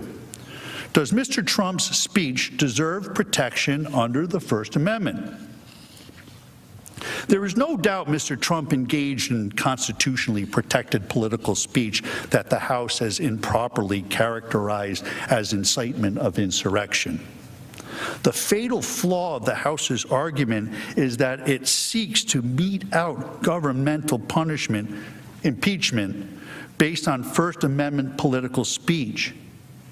Speech for political purposes is the kind of activity to which the First Amendment offers its strongest protection. These are bedrock principles recognized by our Supreme Court for decades. The court has stated in no uncertain terms the importance of these principles to our democratic principles. The general proposition that freedom of expression upon public questions is secured by the First Amendment has long been settled by our decisions. The constitutional safeguard, we have said, was fashioned to assure unfettered interchange of ideas for the bringing about of political and social changes desired by the people. New York Times v. Sullivan. Our First Amendment decisions have created a rough hierarchy in the constitutional protection of speech. Core political speeches occupy the highest, most protected position. Even political speech that may incite unlawful conduct is protected from the reach of government punishment. The court has said every idea is an incitement, and if speech may be suppressed when it might inspire someone to act unlawfully, then there is no limit to the state's censorial power. The government may not prohibit speech because it increases the chances of an unlawful act will be committed at some indefinite time in the future. The House managers showed you a series of tweets going all the way back to 2015 in an effort to prove incitement. All of that evidence is totally irrelevant under the constitutional definition of incitement. Brandenburg versus Ohio is really the landmark case on the issue of incitement speech. Half of the case was mentioned yesterday. In the Brandenburg v. Ohio case, another landmark, the court held the government may only suppress speech for advocating the use of force or a violation of law if such advocacy is directed to inciting or producing imminent lawless action and is likely to incite or produce such action. The Brandenburg holding has been interpreted as having three basic prongs to determine if speech meet the definition of incitement. The Brandenburg Test precludes speech from being sanctioned as incitement to a riot unless the speech explicitly or implicitly encouraged use of violence or lawless action. 2, the speaker intends that his speech will result in use of violence or lawless action. And 3, the imminent use of violence or lawless action is the likely result of the speech. The House managers cannot get past the first prong of the Brandenburg test. They have not and cannot prove Mr. Trump explicitly or implicitly encouraged use of violence or lawless action, period. Brandenburg requires a close examination of the words themselves. The words are either important or they're not. The House managers admitted that the incitement issue is not about the words. Why not? Because on the face of it, Mr. Trump's words are no different than the figurative speech used by every one of the senators assembled here today. If it is not about the words, but about the big lie of a stolen election, then why isn't House Manager Raskin guilty since he tried to overturn the 2016 election? The more the House managers speak, the more hypocrisy gets revealed. Hypocrisy. Even though they say it's not about the words, the law under Brandenburg requires a close analysis of the words to determine incitement. So we need to look at those words. Mr. Trump did the opposite of advocating for lawless action. The opposite. He expressly advocated for peaceful action at the Save America rally. He explicitly stated, these are the words, "I know that everyone here will soon be marching over to the Capitol building to peacefully and patriotically make your voices heard." To peacefully and patriotically make your voices heard. That is how this president has spoken for years when he condemns violence, lawlessness, and rioters. The House managers have played manipulated, selectively edited parts of Mr. Trump's speech. They focus heavily on the word fight. The president used the word fight 20 times in his speech. They picked only 2. Why? Why not the other 18? Because they don't tell the story the way they want to tell it. Here are all of them. Listen to the context. And Rudy, you did a great job. He's got guts. You know what? He's got guts, unlike a lot of people in the Republican Party. He's got guts. He fights. He fights. And I'll tell you, thank you very much, John. Fantastic job. I watched. That's a tough act to follow, those two. There's so many weak Republicans, and we have great ones. Jim Jordan and some of these guys, they're out there fighting. The House guys are fighting. But it's incredible. Many of the Republicans, I helped them get in. I helped them get elected. Get rid of, how do you say, I want to get rid of America first? Even if you're going to do it, don't talk about it, right? Unbelievable what we have to go through. What we have to go through, and you have to get your people to fight. And if they don't fight, we have to primary the hell out of the ones that don't fight. You primary them, we're gonna let you know who they are. I could already tell you, frankly. Republicans are constantly fighting like a boxer with his hands tied behind his back. It's like a boxer. And we want to be so nice. We want to be so respectful of everybody, including bad people.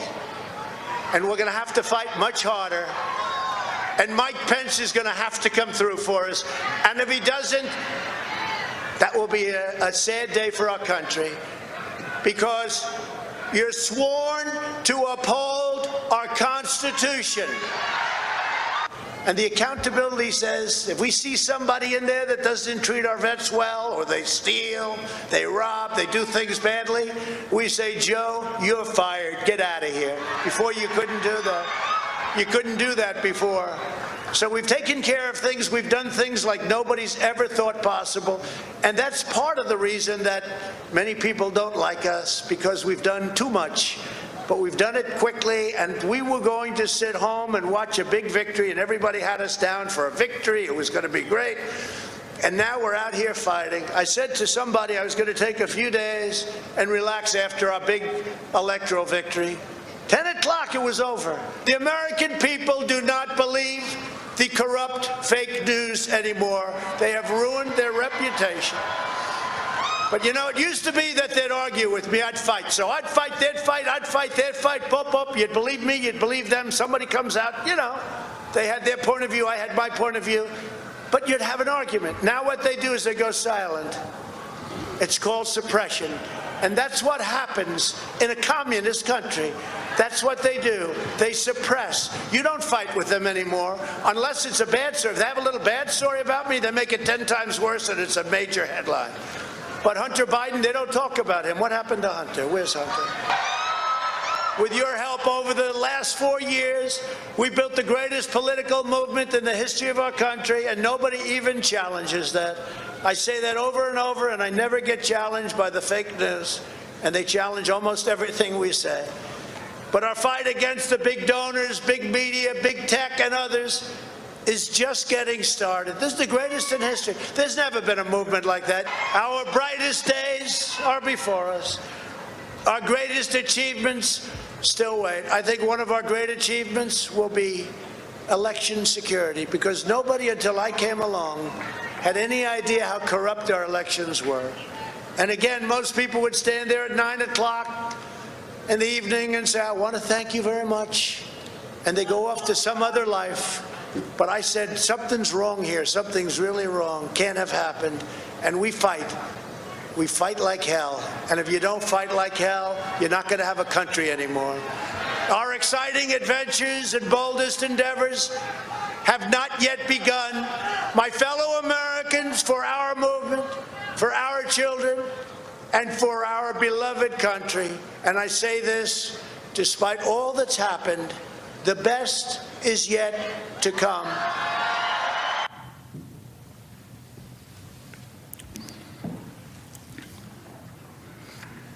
A boxer fighting with his hand tied behind his back, members of Congress fighting, Rudy being Rudy. These are the metaphorical, rhetorical uses of the word fight. We all know that, right? Suddenly, the word fight is off limits? Spare us the hypocrisy and false indignation. It's a term used over and over and over again by politicians on both sides of the aisle. And of course, the Democrat House managers know that the word fight has been used figuratively in political speech forever. But don't take it from me. It's best to listen to them. Our mission is to fight. Our job is to fight. We are in a fight. We are in a fight. We are in a fight. Democrats are fighting as hard as we can. Democrats are standing up to fight. We know how to fight. We like a good fight. Democrats are going to fight like hell. We fight like hell. I'm going to fight like hell. I will fight like hell. We're going to fight like hell. I'm going to fight like hell. Fight like hell. I will fight like hell. We have to fight like hell. I, and I know many other senators and members of the House, will fight like hell. We are going to fight like hell. We're going to fight like hell. We'll fight like hell. And we just have to fight. We're going to fight. We are going to fight. We're going to fight. We're going to fight. Because you'll fight. To fight. Political revolution. That means that millions have got to stand up and fight.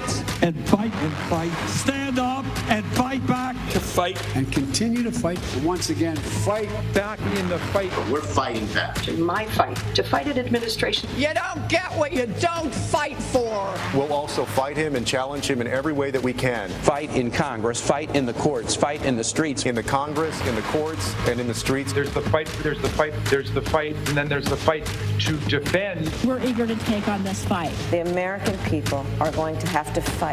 Get in this fight. Get in this fight. Around the clock fighting. We've got to keep fighting and keep focused. We will fight when we must fight. We've been fighting, so we need to fight, but we also need to fight. It's always going to be an uphill fight. This is going to be a fight. We always must fight. We're in the fight of our lives. And we're going to be in for the fight of our lives. This is the fight of our life. The fight of their lives. We are in this fight for our lives. We cannot ever give up fighting.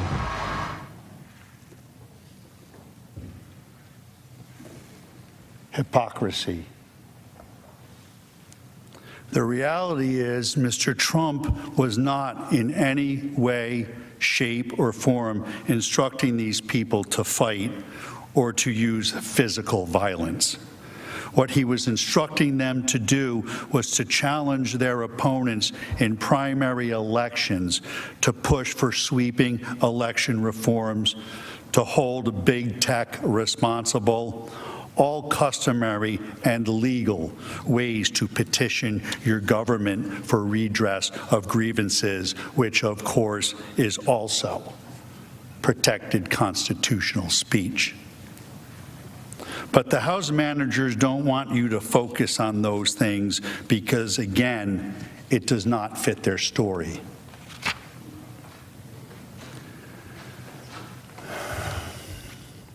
In the end, I leave you with this quote from Benjamin Franklin. Freedom of speech is a principal pillar of a free government. When this support is taken away, the constitution of a free society is dissolved and tyranny is erected on its ruins. Thank you.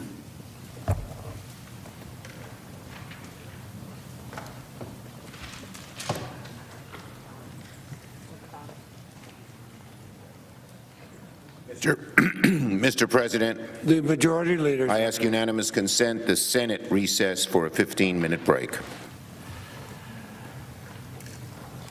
It has been my great privilege over the past couple of weeks to lead this outstanding team of lawyers and dedicated professionals in the defense of the 45th President of the United States. One of the most difficult things in leading such a talented group is deciding who's responsible for what and the strategy and the order in which we will present our evidence. And you have heard from Mr. Vanderveen and Mr. Sean on the importance of the First Amendment and the importance of due process of law. And because I had the opportunity to set out the schedule, I decided that I would take the last substantive part of the case for myself. You can take that two ways. The first, perhaps, is the best, and that would be that it's almost over. The second is that perhaps you have to wait another hour for it to be over. The reason why I chose this section, and believe me, it was a very difficult decision to make because I thought that the other arguments presented by Mr. Sean and Mr.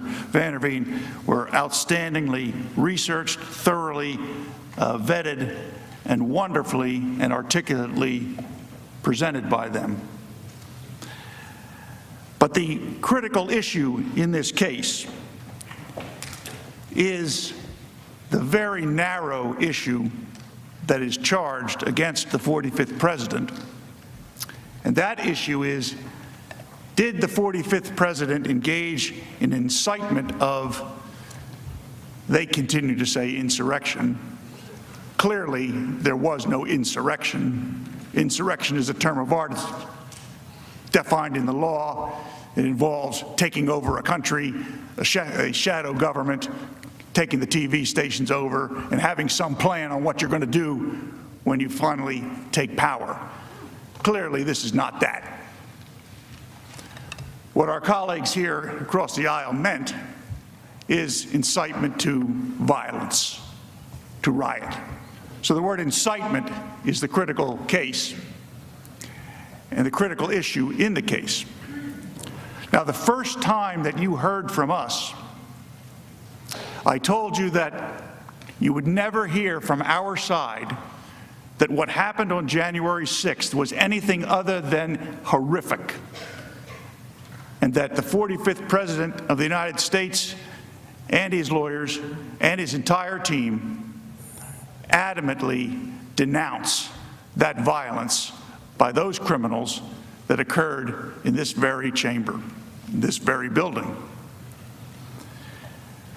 There was a reason why we started our presentation back on Tuesday in that way. Because I did not want the senators to consider that there was any challenge to that particular fact. And yet, the House managers, knowing it was not contested at all, chose to spend 14+ hours showing you pictures of how horrific the attack on the United States Capitol was. They spent no time at all in connecting legally the attack on the Capitol to the 45th President of the United States, which is the only question that needs to be answered, is, was Donald Trump responsible for inciting the violence that came to this building on January 6th?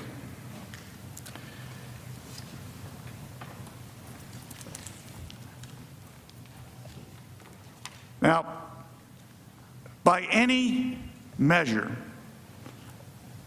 President Trump is the most pro-police, anti-mob rule president this country has ever seen. His real supporters know this. He made it clear throughout his presidency. He made it clear during the violence this past summer. He made it clear on January 6th.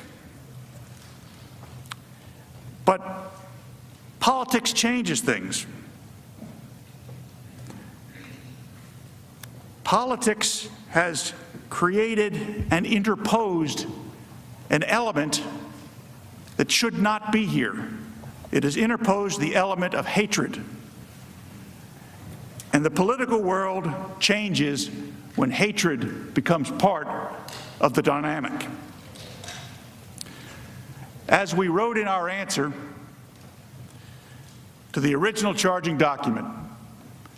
And I hope that this is a phrase that lives on long after we are all departed, and that I hope someday this becomes the mantra by which all of us operate who work for the benefit of the public. That political hatred has no place in the American justice system, and most certainly no place in the Congress of the United States.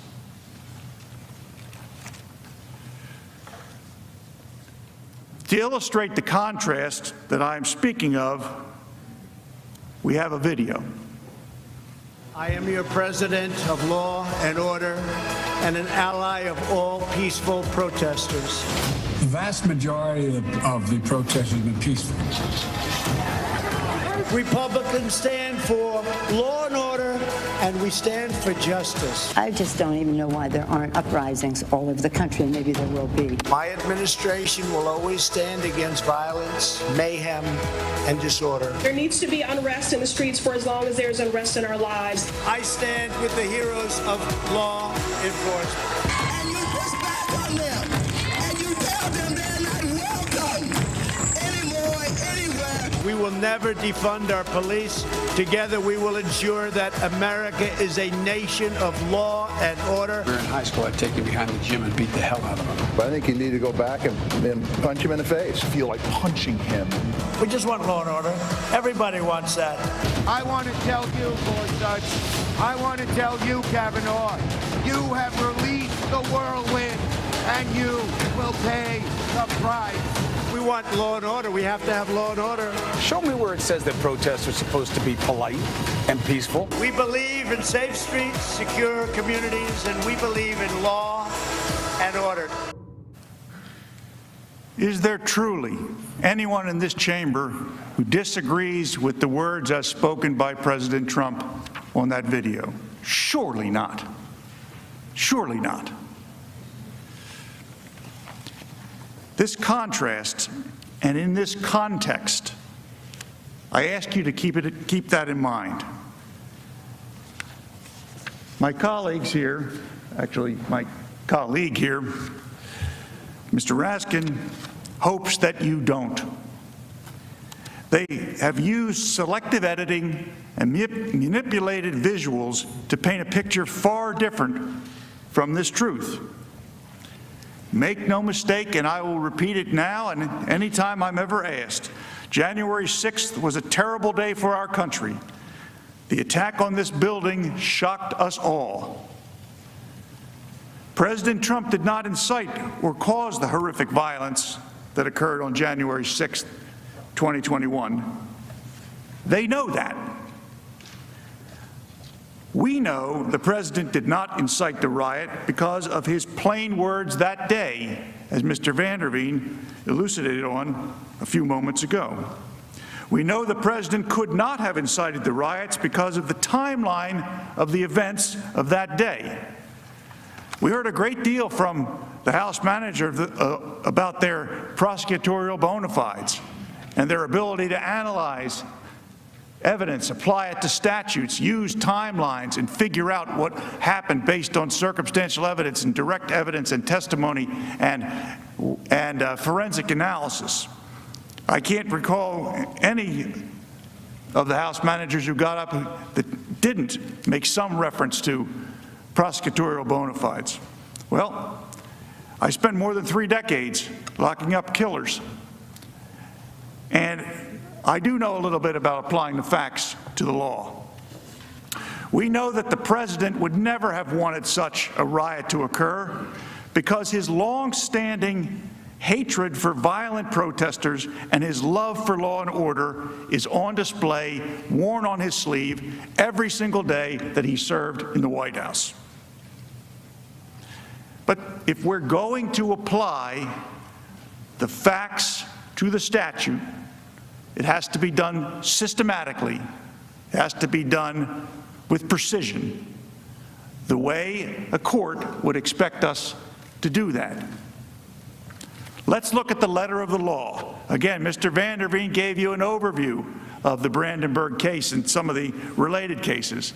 You notice that when Mr. Van der Veen listed the elements that he took verbatim or close to verbatim right out of Brandenburg, they bore no reference whatsoever to the elements that were flashed up by the Democrat managers the other day repeatedly. He actually used the Supreme Court's case. He didn't make it up. Let's look at the letter of the law. The Supreme Court of the United States over 50 years ago laid out a clear test to determine whether speech is incitement. Under that test, the Brandenburg versus Ohio test, there are 3 elements that must be proven beyond a reasonable doubt by a preponderance of the evidence, whatever the Senate considers, I suggest, beyond a reasonable doubt. First, the speech in question must explicitly or implicitly encourage the use of violence or lawless action. But here, the president's speech called for peaceful protest. Second, the speaker must intend that his speech will result in the use of violence or lawless action. And again, as Mr. Van der Veen pointed out, the president clearly deplores rioters and political violence and did so throughout his term as president and never hesitated to express his admiration for the men and women that protect this country. Finally, the third element under the Brandenburg test is the imminent use of violence. Imminent use of violence. In other words, right then, the imminent use of violence or lawless action must be the likely result of the speech. The likely result of the speech. Well, that argument is completely eviscerated by the fact that the violence was pre-planned, as confirmed by the FBI, Department of Justice, and even the House managers, not the result of the speech at all. Several of my colleagues at the House managers got up and spoke about the proceeding in the House being like a grand jury proceeding. Well, I've been in grand jury proceedings. I have run grand juries. In grand jury proceedings, you call witnesses. You hear evidence. You make transcripts. You take affidavits. You develop physical evidence. You hear reports from police officers. You hear forensic analysis from scientists. In fact, you invite the target of the grand jury to come in and testify if he or she pleases to be heard by the grand jury. Which one of those things happened in the House prior to the impeachment article? I don't believe any of them happened. So the suggestion that what happened in the House was anything at all like a grand jury investigating a case and preferring it for prosecution is complete nonsense. And if the House managers are trying to fool you about that, you must ask yourself, what else are they trying to fool you about?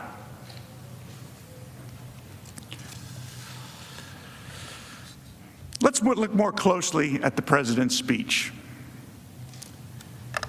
We have mentioned this line before, but it is so critical we need to talk about it again. The president asked that the attendees at his rally peacefully make their voices heard. I know that everyone here will soon be marching over to the Capitol building to peacefully and patriotically make your voices heard.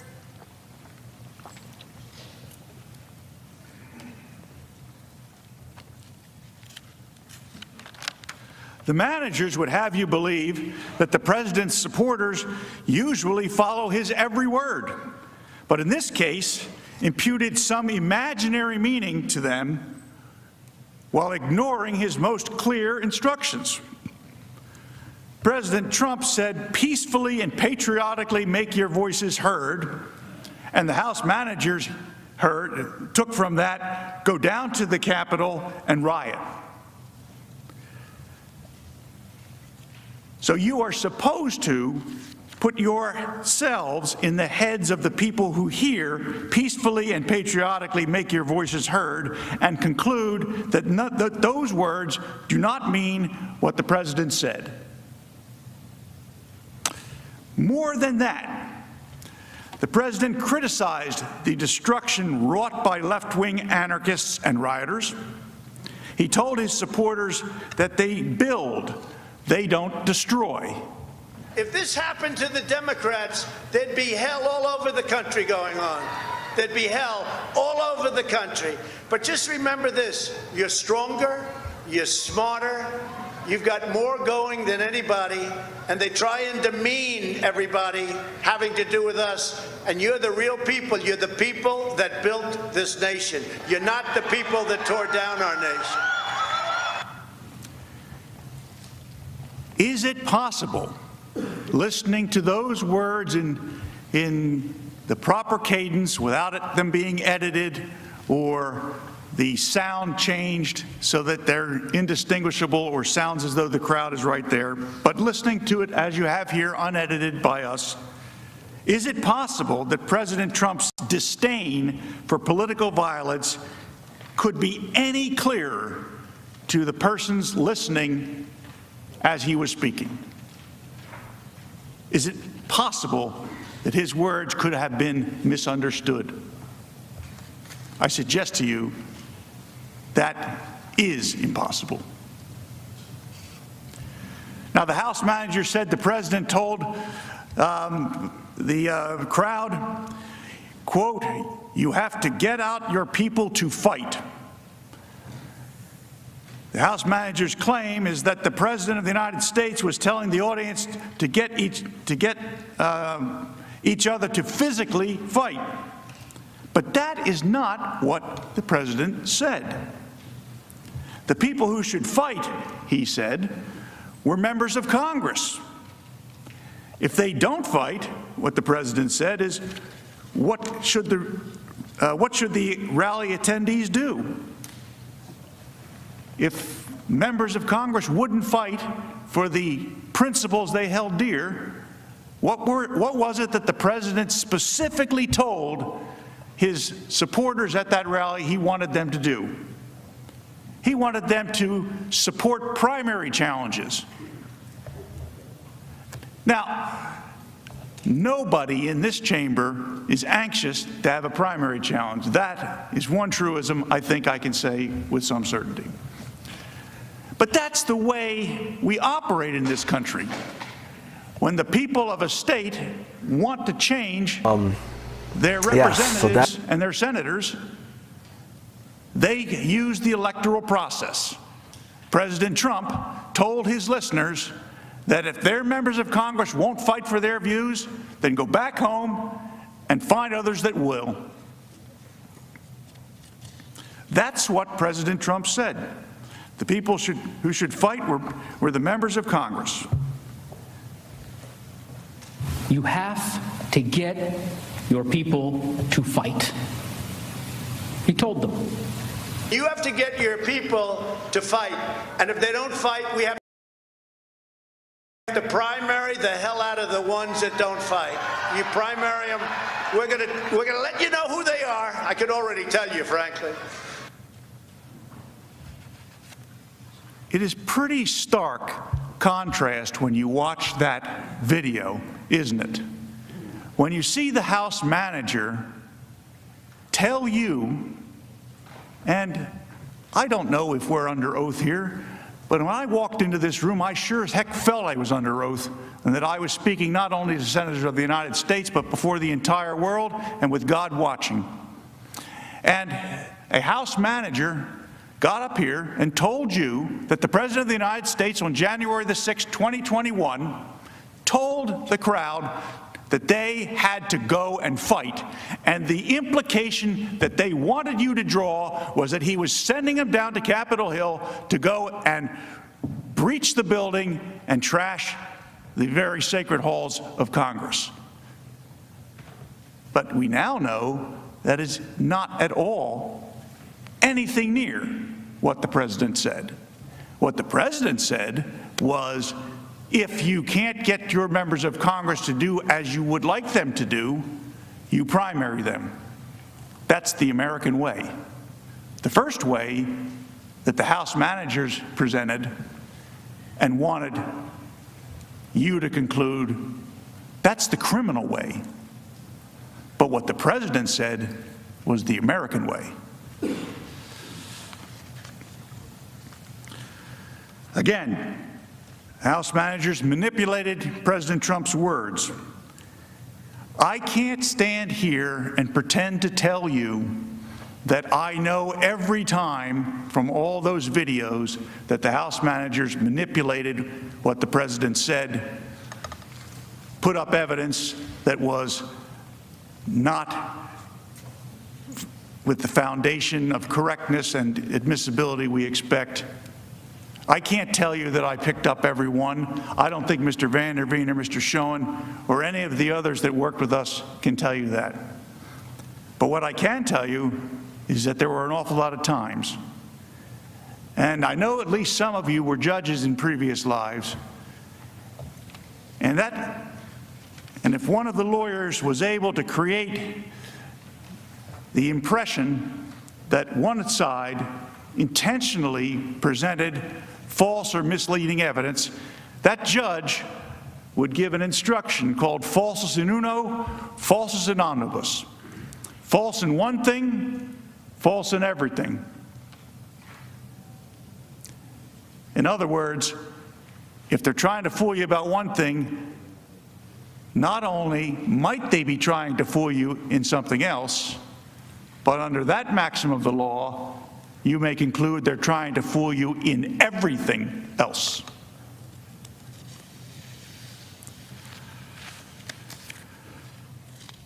President Trump was immediate in his calls for calm and respect for law enforcement. The House managers emphasized President Trump's tweet in the 6 p.m. hour where he told crowds to, quote, go home in love and peace and remember this day. What is it that they left out? Well, the House starts their recitation of what President Trump said as far as the aftermath of when the Capitol was breached at roughly 6 p.m. What they don't tell you and didn't tell you, and which you probably don't know because I think I'm the first one to say it in this forum, is at 2:38, President Trump urged protesters at the U.S. Capitol to, quote, stay peaceful, please support our Capitol Police and law enforcement. They are truly on the side of our country. Stay peaceful. And before we run the graphic, I just want to point out to you, President Trump's speech ended at 1:11 p.m. So at 2:38 p.m., by the time word reaches the president that there's a problem down here, he's out urging people to support the police, stay peaceful, support our Capitol Police and law enforcement. They are on the side of the country. Stay peaceful.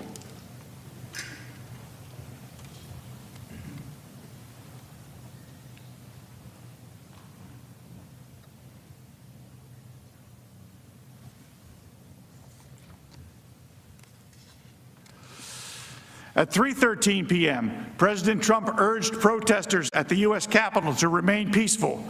No violence. Remember, we are the party of law and order. Respect the law and our great men and women in blue. 3:13 p.m. President Trump's words couldn't have incited the riot at the Capitol. The day's events make this clear. Let's walk through the actual timeline. At 11:15 a.m., police security camera videos show crowds forming at First Street near the Capitol reflecting pool. This is a full 45 minutes before President Trump even took the stage on January 6th. Let me repeat that. Violent criminals were assembling at the Capitol over a mile away almost an hour before the president uttered a single word on the ellipse. You did not hear that fact during the hours and hours of the House manager's presentation, did you? When the president spoke, what did he call for? He called for rally attendees to peacefully and patriotically make their voices heard, for them to walk down Pennsylvania Avenue to cheer on members of Congress. President Trump went on for more than an hour, ending at 1:11. Now, why is this important? Because of all of the events that I am about to describe, they all occurred before President Trump's remarks concluded. At 12:49 p.m., the first barriers at the U.S. Capitol grounds were pushed over and the crowd entered the restricted area. At 11:05 p.m., Acting Defense Secretary Christopher Miller received open-source reports of demonstrator movements to the U.S. Capitol. At 1:09 p.m., U.S. Capitol Police Chief Stephen Sund called the House and Senate Sergeants at Arms, telling them he wanted an emergency declared, and he wanted the National Guard called. The point? Given the timeline of events, the criminals at the Capitol weren't there at the ellipse to even hear the president's words. They were more than a mile away, engaged in their pre-planned assault on this very building. This was a pre-planned assault, make no mistake, and that is a critical fact. Watch this. Does anyone in this chamber honestly believe that but for the conduct of President Trump, that a charge in the article of impeachment, that attack at the Capitol would have occurred? Does anybody believe that? It was not some sort of spontaneous decision by a bunch of, quote, protesters to go up to Capitol Hill and storm Capitol Hill. This was all planned out. How much of it was planned? How much of this was strategized ahead of time? They are getting indications, some evidence that they've seen that indicates that there was some level of planning. There appears to be premeditation. FBI internal report the day before the siege, warning of a violent war at the Capitol. The FBI issued a warning of a, quote, war at the Capitol. The FBI warned law enforcement agencies about this specific attack. Be ready to fight. Congress needs to hear glass breaking, doors being kicked in. We developed some intelligence that a number of individuals were planning to travel to the D.C. area with intentions to cause violence. We immediately shared that information. And they pushed out that information through this JTTF structure. It was immediately disseminated through a written product and briefed through our command post operations to all levels of law enforcement. The FBI says 2 pipe bombs discovered near the Capitol on January 6th were placed there the night before. New video appears to show a person suspected of planting pipe bombs near the U.S. Capitol the night before. The FBI now says the bombs were planted the night before the Capitol siege between 7:30 and 8:30 p.m. They were planted the day before. All goes to the idea of premeditation and coordination among individuals. This was a planned assault going after a castle. So to answer the question of the House manager, does anybody believe that this would have occurred but for the speech from Donald Trump? I do.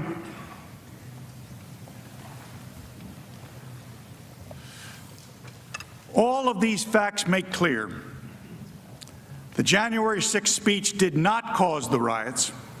The president did not cause the riots. He neither explicitly or implicitly encouraged the use of violence or lawless action, but in fact called for peaceful exercise of every American's First Amendment rights to peacefully assemble and petition their government for redress of grievances. In other words, the Brandenburg Standard is not made out. The House managers admitted many facts are unknown. Even Speaker Pelosi admitted not knowing the real cause of the violence when she called for a 9/11-style commission to examine the facts and causes that led to the violence.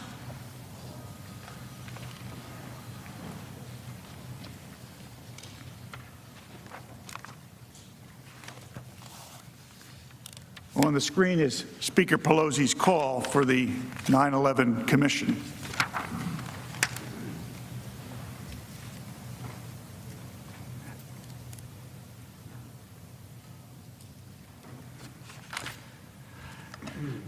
Let's touch now on the second absurd and conflated allegation in the House manager's single article. President Trump's phone call to Georgia Secretary of State Ben Roethlisberger, surreptitiously recorded, by the way, included multiple attorneys and others on the call. Let me point out the very obvious fact that the House managers ignored. The private call that was made public by others cannot really be the basis to claim that the president intended to incite a riot, because he did not publicly disclose the contents of the call. How could he have hoped to use this call to invite his followers if he had no intent to make the conversation public and indeed had nothing to do with it being secretly recorded? The House managers told you that the president demanded that the Georgia Secretary of State, quote, find just over 11,000 votes. The word find, like so many others the House managers highlighted, is taken completely out of context. And the word find did not come out of thin air.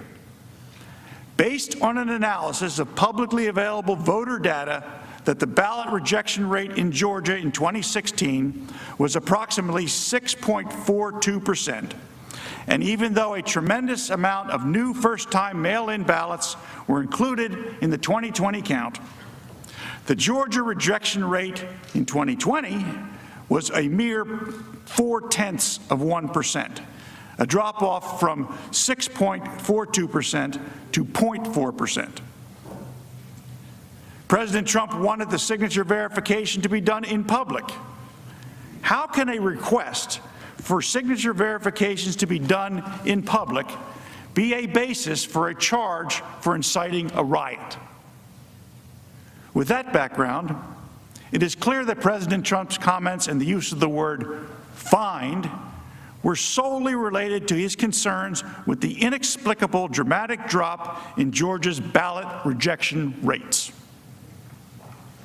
Let's examine how the word find was used throughout that conversation.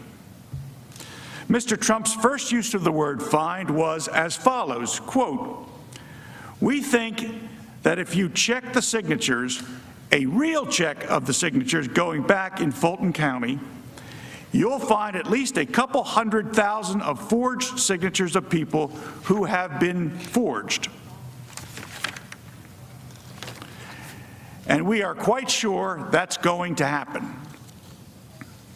President Trump also used find as follows, quote, now why aren't we doing signature and why can't it be open to the public? And why can't we have professionals do it instead of rank amateurs who will never find anything and don't want to find anything? They don't want to find, you know, they don't want to find anything. Someday you'll tell me the reason why, because I don't understand your reasoning. But someday you'll tell me the reason why. But why don't you want to find? President Trump echoed his previous sentiments, again in the context of pursuing a legitimate and robust investigation into the lack of signature verification for mail-in and absentee ballots. Quote, and why can't we have professionals do it instead of rank amateurs who will never find anything and don't want to find anything? They don't want to find anything, you know, they don't want to find anything. They don't want to find, you know, they don't want to find anything. Someday you'll tell me why, because I don't understand your reasoning, but someday you'll tell me why. But why don't you want to find? We can go through signature verification and we'll find hundreds of thousands of signatures, and you can let us do it. And the only way you can do it, as you know, is to go to the past.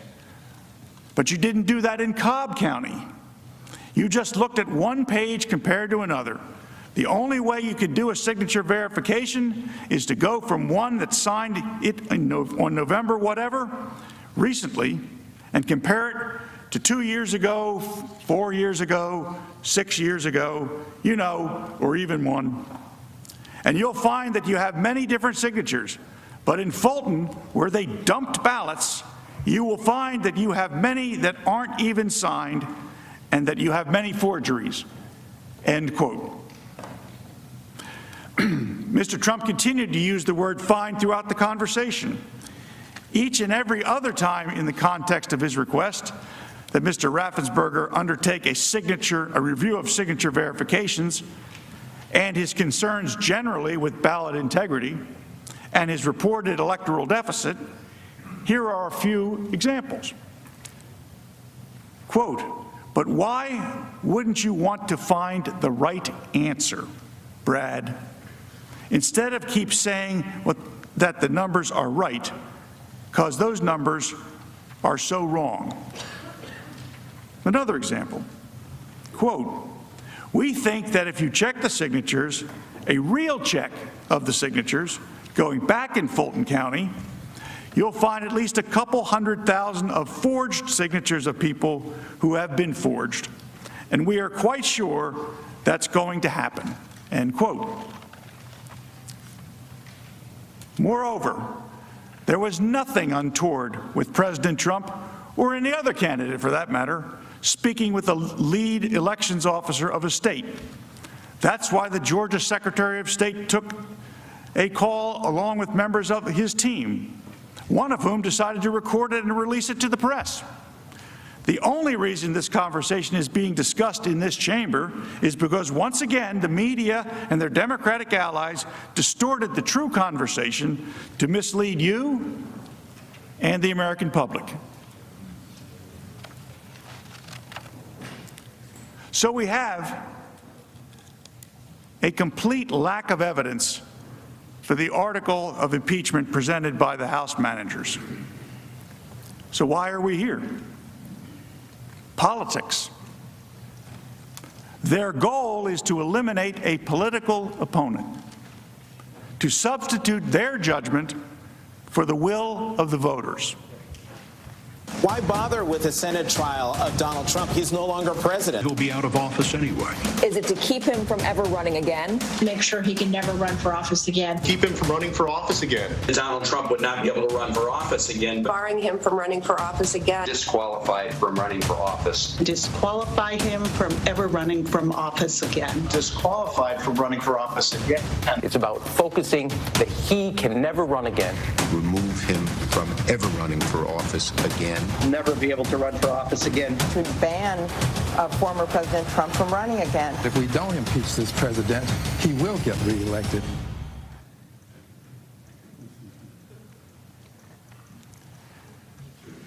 The goal is to eliminate a political opponent, to substitute their judgment for the will of the voters. Members of the Senate, our country needs to get back to work. I know that you know that. But instead, we are here. The majority party promised to unify and deliver more COVID relief, but instead, they did this. We will not take most of our time today, us of the defense, in the hopes that you will take back these hours and use them to get delivery of COVID relief to the American people. Let us be clear. This trial is about far more than President Trump. It is about silencing and banning the speech the majority does not agree with. It is about canceling 75 million Trump voters and criminalizing political viewpoints. That is what this trial is really about. It's the only existential issue before us. It asks for constitutional cancel culture to take over in the United States Senate. Are we going to allow canceling and banning and silencing to be sanctioned in this body? To the Democrats who view this as a moment of opportunity, I urge you instead to look to the principles of free expression and free speech. I hope truly that the next time you are in the minority, you don't find yourself in this position. To the Republicans in this chamber, I ask, when you are next in the majority, please resist what will be an overwhelming temptation to do this very same thing to the opposing party.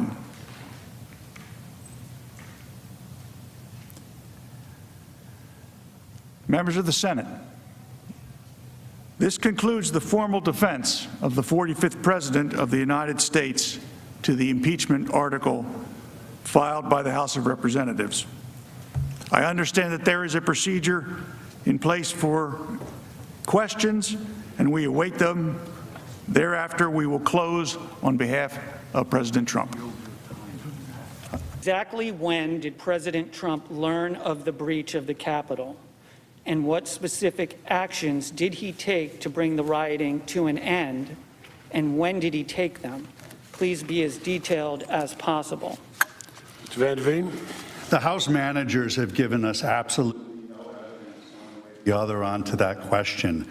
We're able to piece together a timeline, and it goes all the way back to December 31st, January 2nd. There is a lot of interaction between the authorities and getting folks to have security beforehand. On the day, we have a tweet at 2:38, so it was certainly sometime before then. With the rush to bring this impeachment, there's been absolutely no investigation into that. And that's the problem with this entire proceeding. The House managers did zero investigation, and the American people deserve a lot better than coming in here with no evidence, hearsay on top of hearsay on top of reports that are of hearsay. Due process is required here, and that was denied.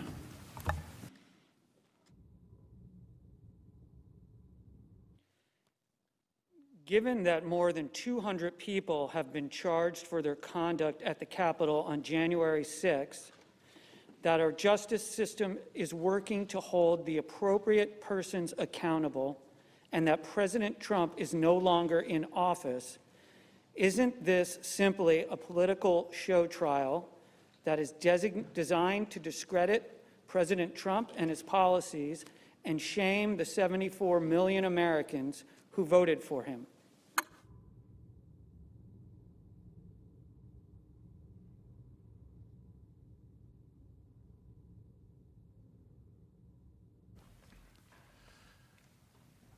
Thank you, Senators, for that question. That's precisely what the 45th President believes this gathering is about.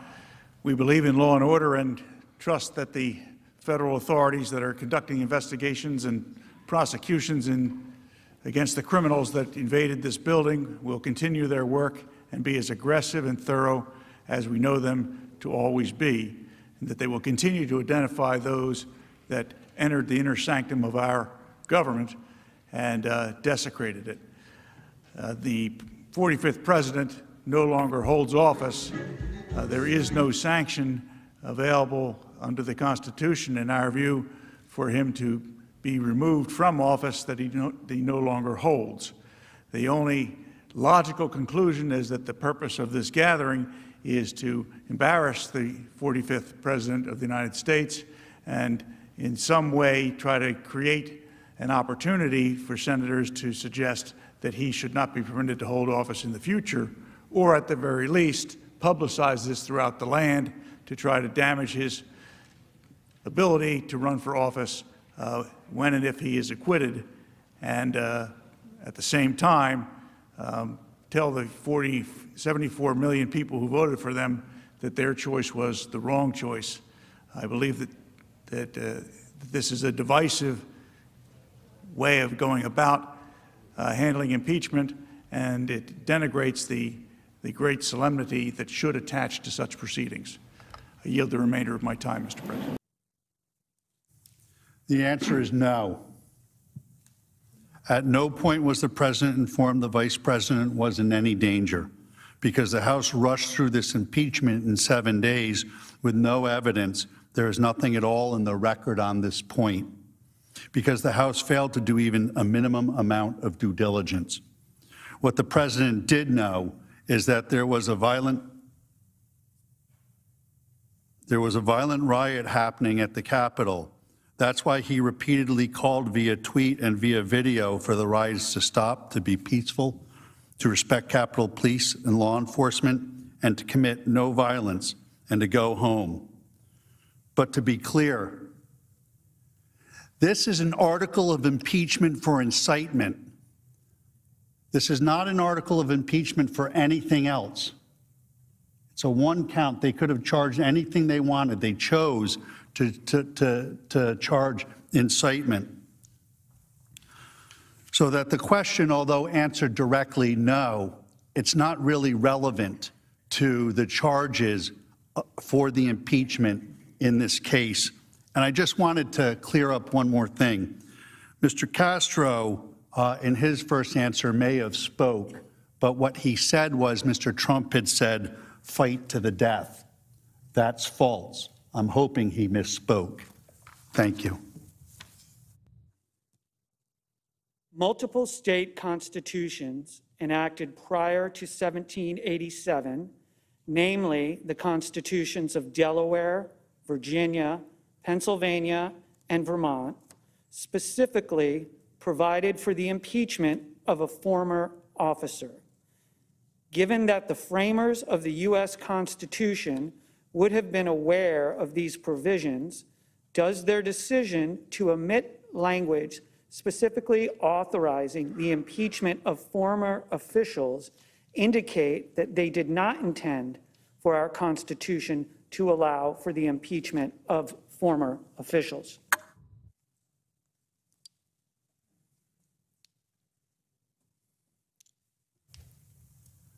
Good question. And the answer is yes, of course they left it out. The framers were very smart men, and they went over draft after draft after draft on that document. And they reviewed all the other drafts of all of the state constitutions, all of them. And they picked and chose what they wanted, and they discarded what they did not. And what they discarded was the option for all of you to impeach a former elected official. I hope that's answering your question. Thank you. If the Senate's power to disqualify is not derivative of the power to remove a convicted president from office, could the Senate disqualify a sitting president but not remove him or her? President has 2.5 minutes.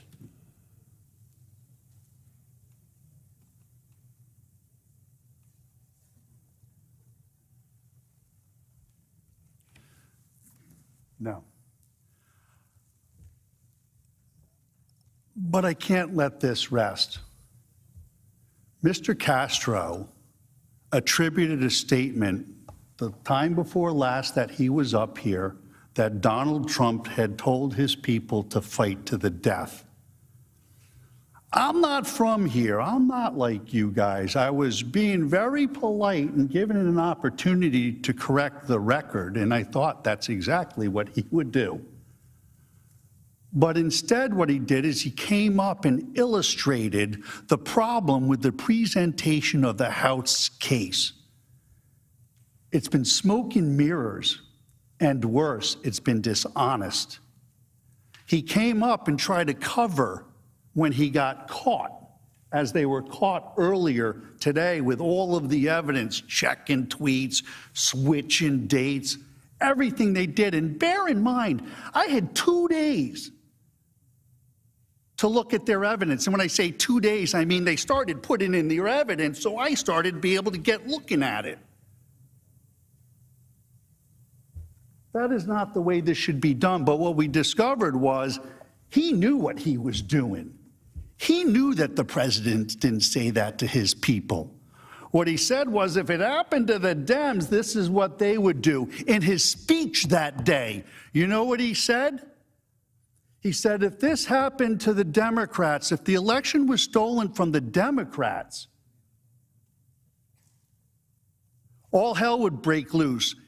But, he said to his supporters, we are smarter, we are stronger, and we're going to do what they did all summer long.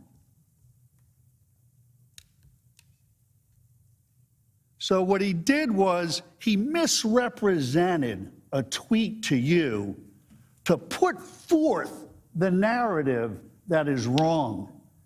It's wrong, it's dishonest, and the American people don't deserve this any longer. You must acquit. Given the allegations of the House manager that President Trump has tolerated anti-Semitic rhetoric, has there been a more pro-Israel president than President Trump?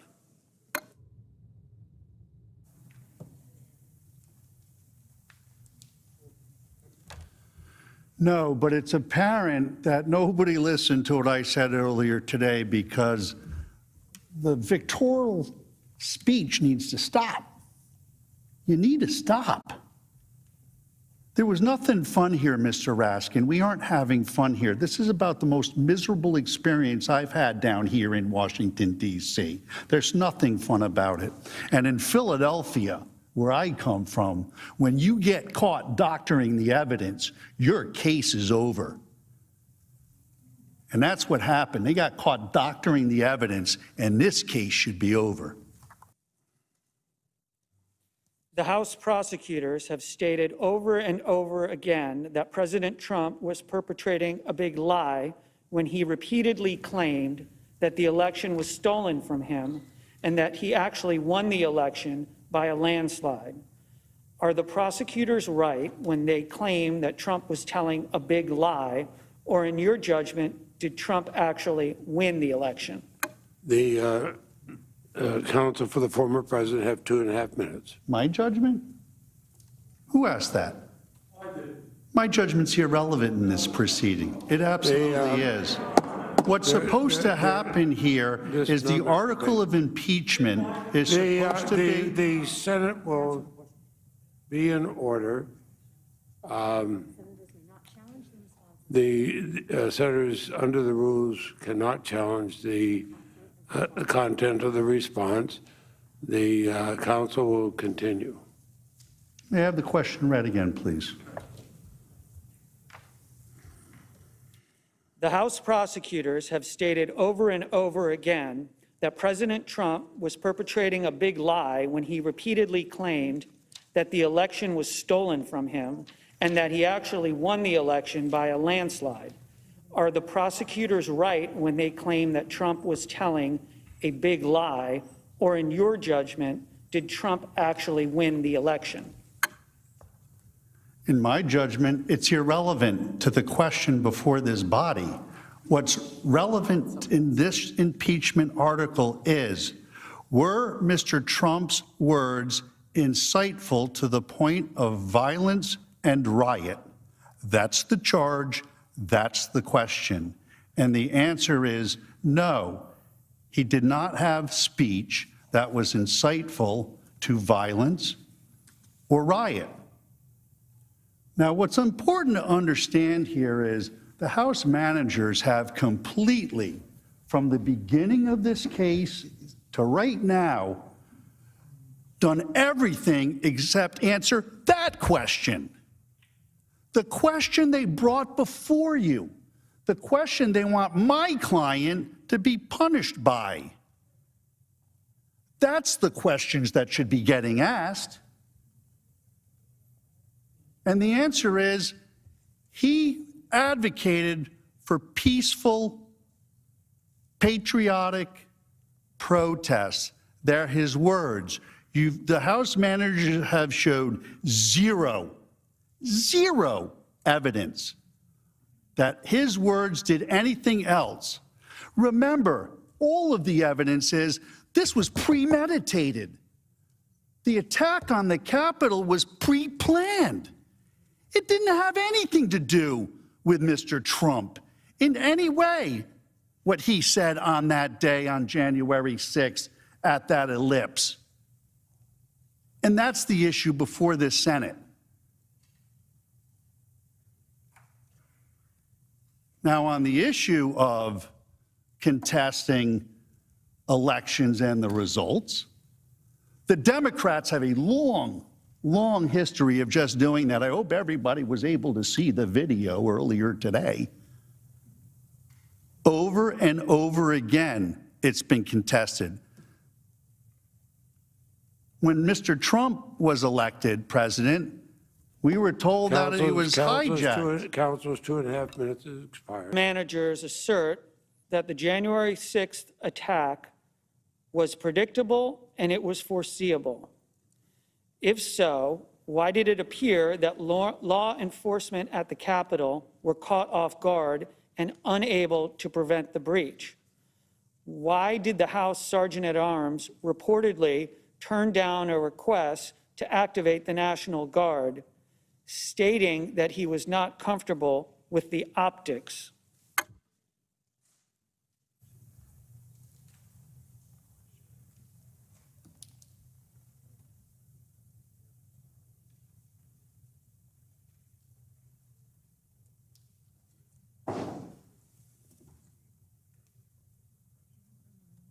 Council, former president is recognized.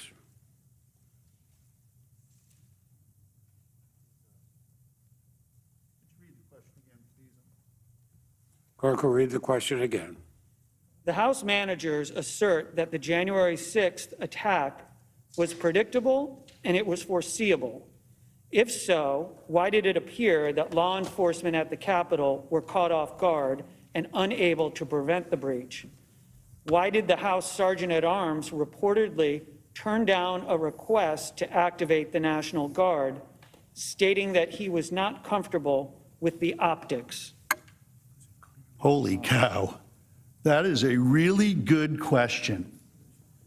And had the House managers done their investigation, maybe somebody would have an answer to that. But they didn't. They did zero investigation. They did nothing. They looked into nothing. They read newspaper articles. They talked to their friends who know a TV reporter or something or another. But Jiminy Crickets, there is no due process in this proceeding at all. And that question highlights the problem when you have no due process. You have no clear-cut answers. But we do know that there was, I think, a certain level of foreseeability. It looks like from the information they were presenting, some law enforcement knew that something could be happening. In my presentation, we knew that the mayor 2 days before had been offered to have federal troops or National Guard deployed, beef up security here in Capitol Police. That was offered. So somebody had to have an inkling of something. And my question is, who ignored it and why?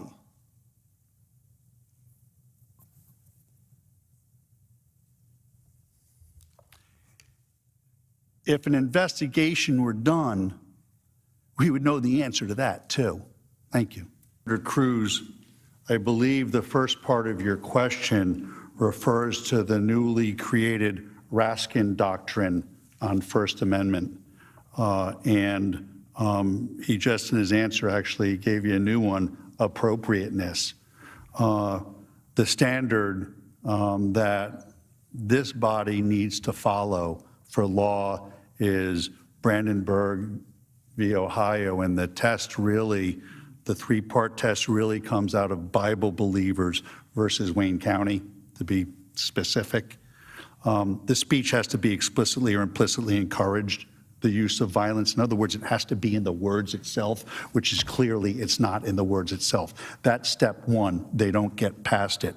Two, the speaker intends that his speech will result in use of violence or lawless action. There's no evidence of that, and it's ludicrous to believe that that would be true. Third, the imminent use of violence or lawless action is likely to result in speech. Also, they fail on all 3 points of the law as we know it and needs to be applied here. I don't know why he said he never heard Kamala Harris say about the riots and the people rioting and ruining our businesses and our streets that they're not going to let up, and they should not, because we played it 3 times today. We gave it to you in audio, I read it to you, and you got it in video. That's what she said. But it's protected speech. Her speech is protected also, Senator. That's the point. You all have protections as elected officials, the highest protections under the First Amendment. And that First Amendment applies here in this chamber to this proceeding. And that's what you need to keep focused on. You need to keep focused on what is the law and how do we apply it to this set of facts. It's your duty. You can't get caught up in all of the rhetoric and the facts that are irrelevant. You need to keep focused on what is the issue before you, decide it based on the law, Brandenburg and Bible believers, and apply it to the facts. And that requires you to look at the words. And there were no words of incitement of any kind. The council's time has expired. Senator Tuberville reports that he spoke to President Trump at 2:15 p.m. He told the president that the vice president had just evacuated. I presume it was understood at this time that rioters had entered the Capitol and threatened the safety of senators and the vice president. Even after hearing of this at 2:24 p.m., President Trump tweeted that Mike Pence lacked courage. He did not call for law enforcement backup until then. The tweet and lack of response suggests President Trump did not care that Vice President Pence was endangered or that law enforcement was overwhelmed. Does this show that President Trump was tolerant of the intimidation of Vice President Pence? Council has 2.5 minutes. Directly, no. But I dispute the premise of your facts. I dispute the facts that are laid out in that question. And unfortunately, we're not going to know the answer to the facts in this proceeding because the House did nothing to investigate what went on. We're trying to get hearsay from Mr. Tuberville. There was hearsay from Mr. Lee, I think it was 2 nights ago when we ended, where Mr. Lee was accused of making a statement that he never made. But it was a report from a reporter, from a friend of somebody who had some hearsay that they heard the night before at a bar somewhere. I mean, that's really the kind of evidence that the House has brought before us. And so I have a problem with the facts in the question because I have no idea. And nobody from the House has given us any opportunity to have any idea. But Mr. Trump and Mr. Pence have had a very good relationship for a long time, and I'm sure Mr. Trump very much is concerned and was concerned for the safety and well-being of Mr. Pence and everybody else that was over here. Thank you. The House manager said yesterday that due process is discretionary, meaning the House is not required to provide, and indeed did not provide in this snap impeachment, any constitutional protections to a defendant in the House impeachment proceedings. What are the implications for our constitutional order of this new House precedent, combined with the Senate's power to disqualify from public office a private citizen in an impeachment trial? Council has 5 minutes. That's a complicated question. Could I have that read again, please? The House managers said yesterday that due process is discretionary, meaning the House is not required to provide, and indeed did not provide in this snap impeachment, any constitutional protections to a defendant in House impeachment proceedings. What are the implications for our constitutional order of this new House precedent, combined with the Senate's power to disqualify from public office a private citizen in an impeachment trial? Well, first of all, due process is never discretionary. Good Lord. The Constitution requires that an accused have the right to due process because the power that a prosecutor has to take somebody's liberty when they're prosecuting them is the ultimate thing that we try to save. In this case, just now, in the last 2 hours, we've had prosecutorial misconduct. What they just tried to do was say that it's our burden to bring them evidence to prove their case. And it's not. It's not our burden to bring any evidence forward at all. What's the danger? Well, the danger is pretty obvious. If a majority party doesn't like somebody in the minority party and they're afraid they may lose the election, or if it's somebody in the majority party and there's a private citizen who wants to run against somebody in the majority party, well, they could simply bring impeachment proceedings.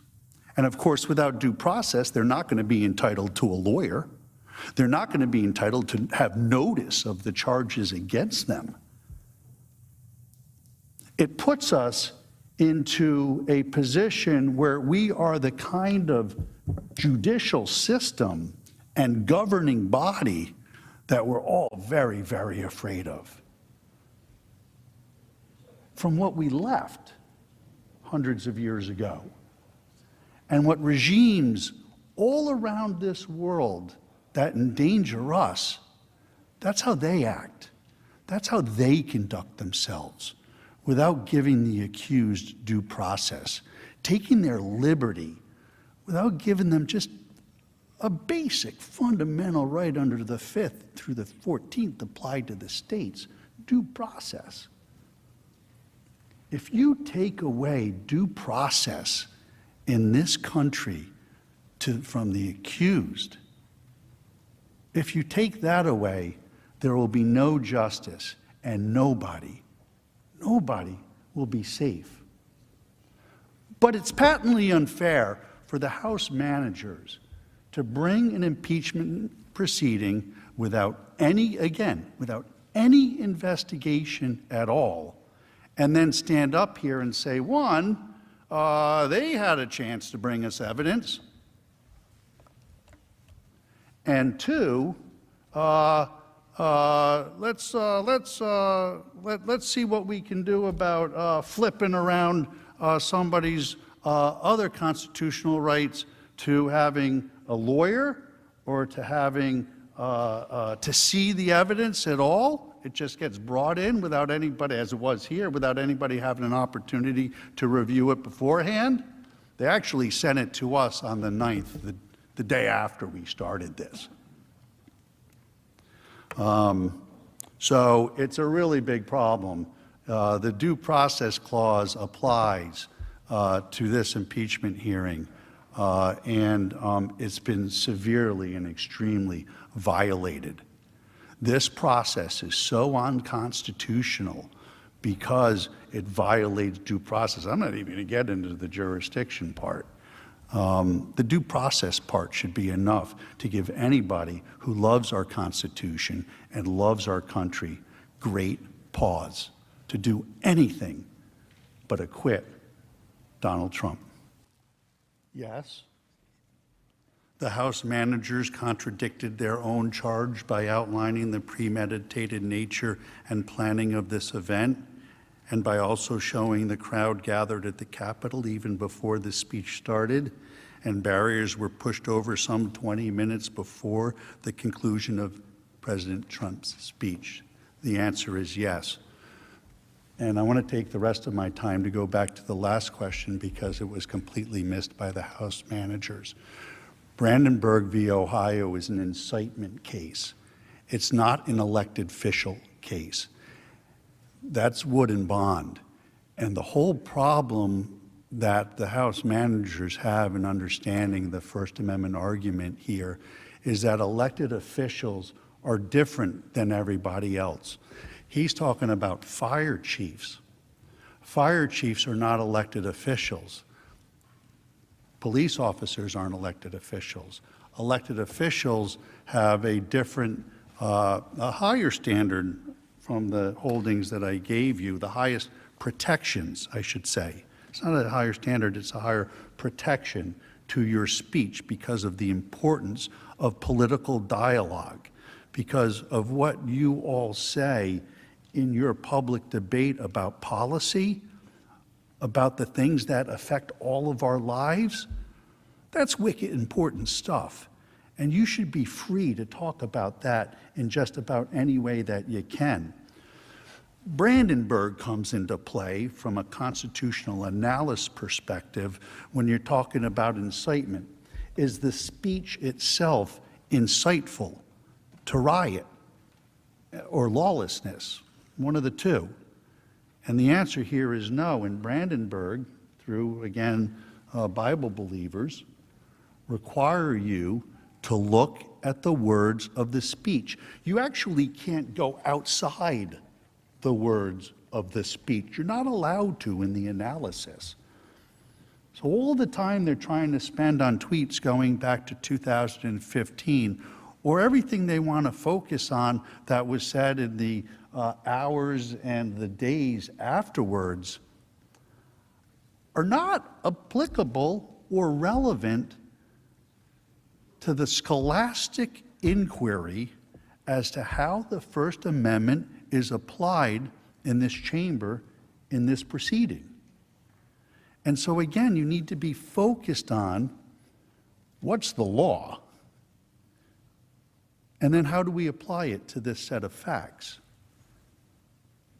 And so it's important to have that understanding that elected officials and fire chiefs are treated differently under First Amendment law. And that's to the benefit of you all, which is to the benefit of us all, because we do want you to be able to speak freely without fear that the majority party is going to come in and impeach you or come in and prosecute you to try to take away your seat where you sit now. That's not what the Constitution says should be done.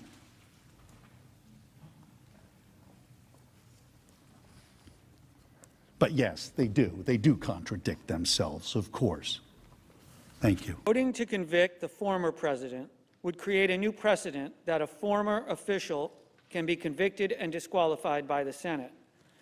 Therefore, is it not true that under this new precedent, a future House facing partisan pressure to lock her up could impeach a former Secretary of State, and a future Senate be forced to put her on trial and potentially disqualify from any future office? If you see it their way, yes. If you do this the way they want it done, that could happen to the example there, a former Secretary of State. But it could happen to a lot of people.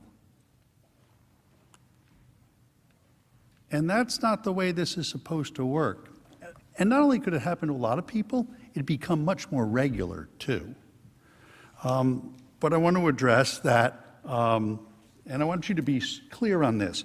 Mr. Raskin can't tell you on what grounds you acquit. If you believe, even though there was a vote that there's jurisdiction, if you believe jurisdiction's unconstitutional, you can still believe that. If you believe that the House did not give appropriate due process in this, that can be your reason to acquit.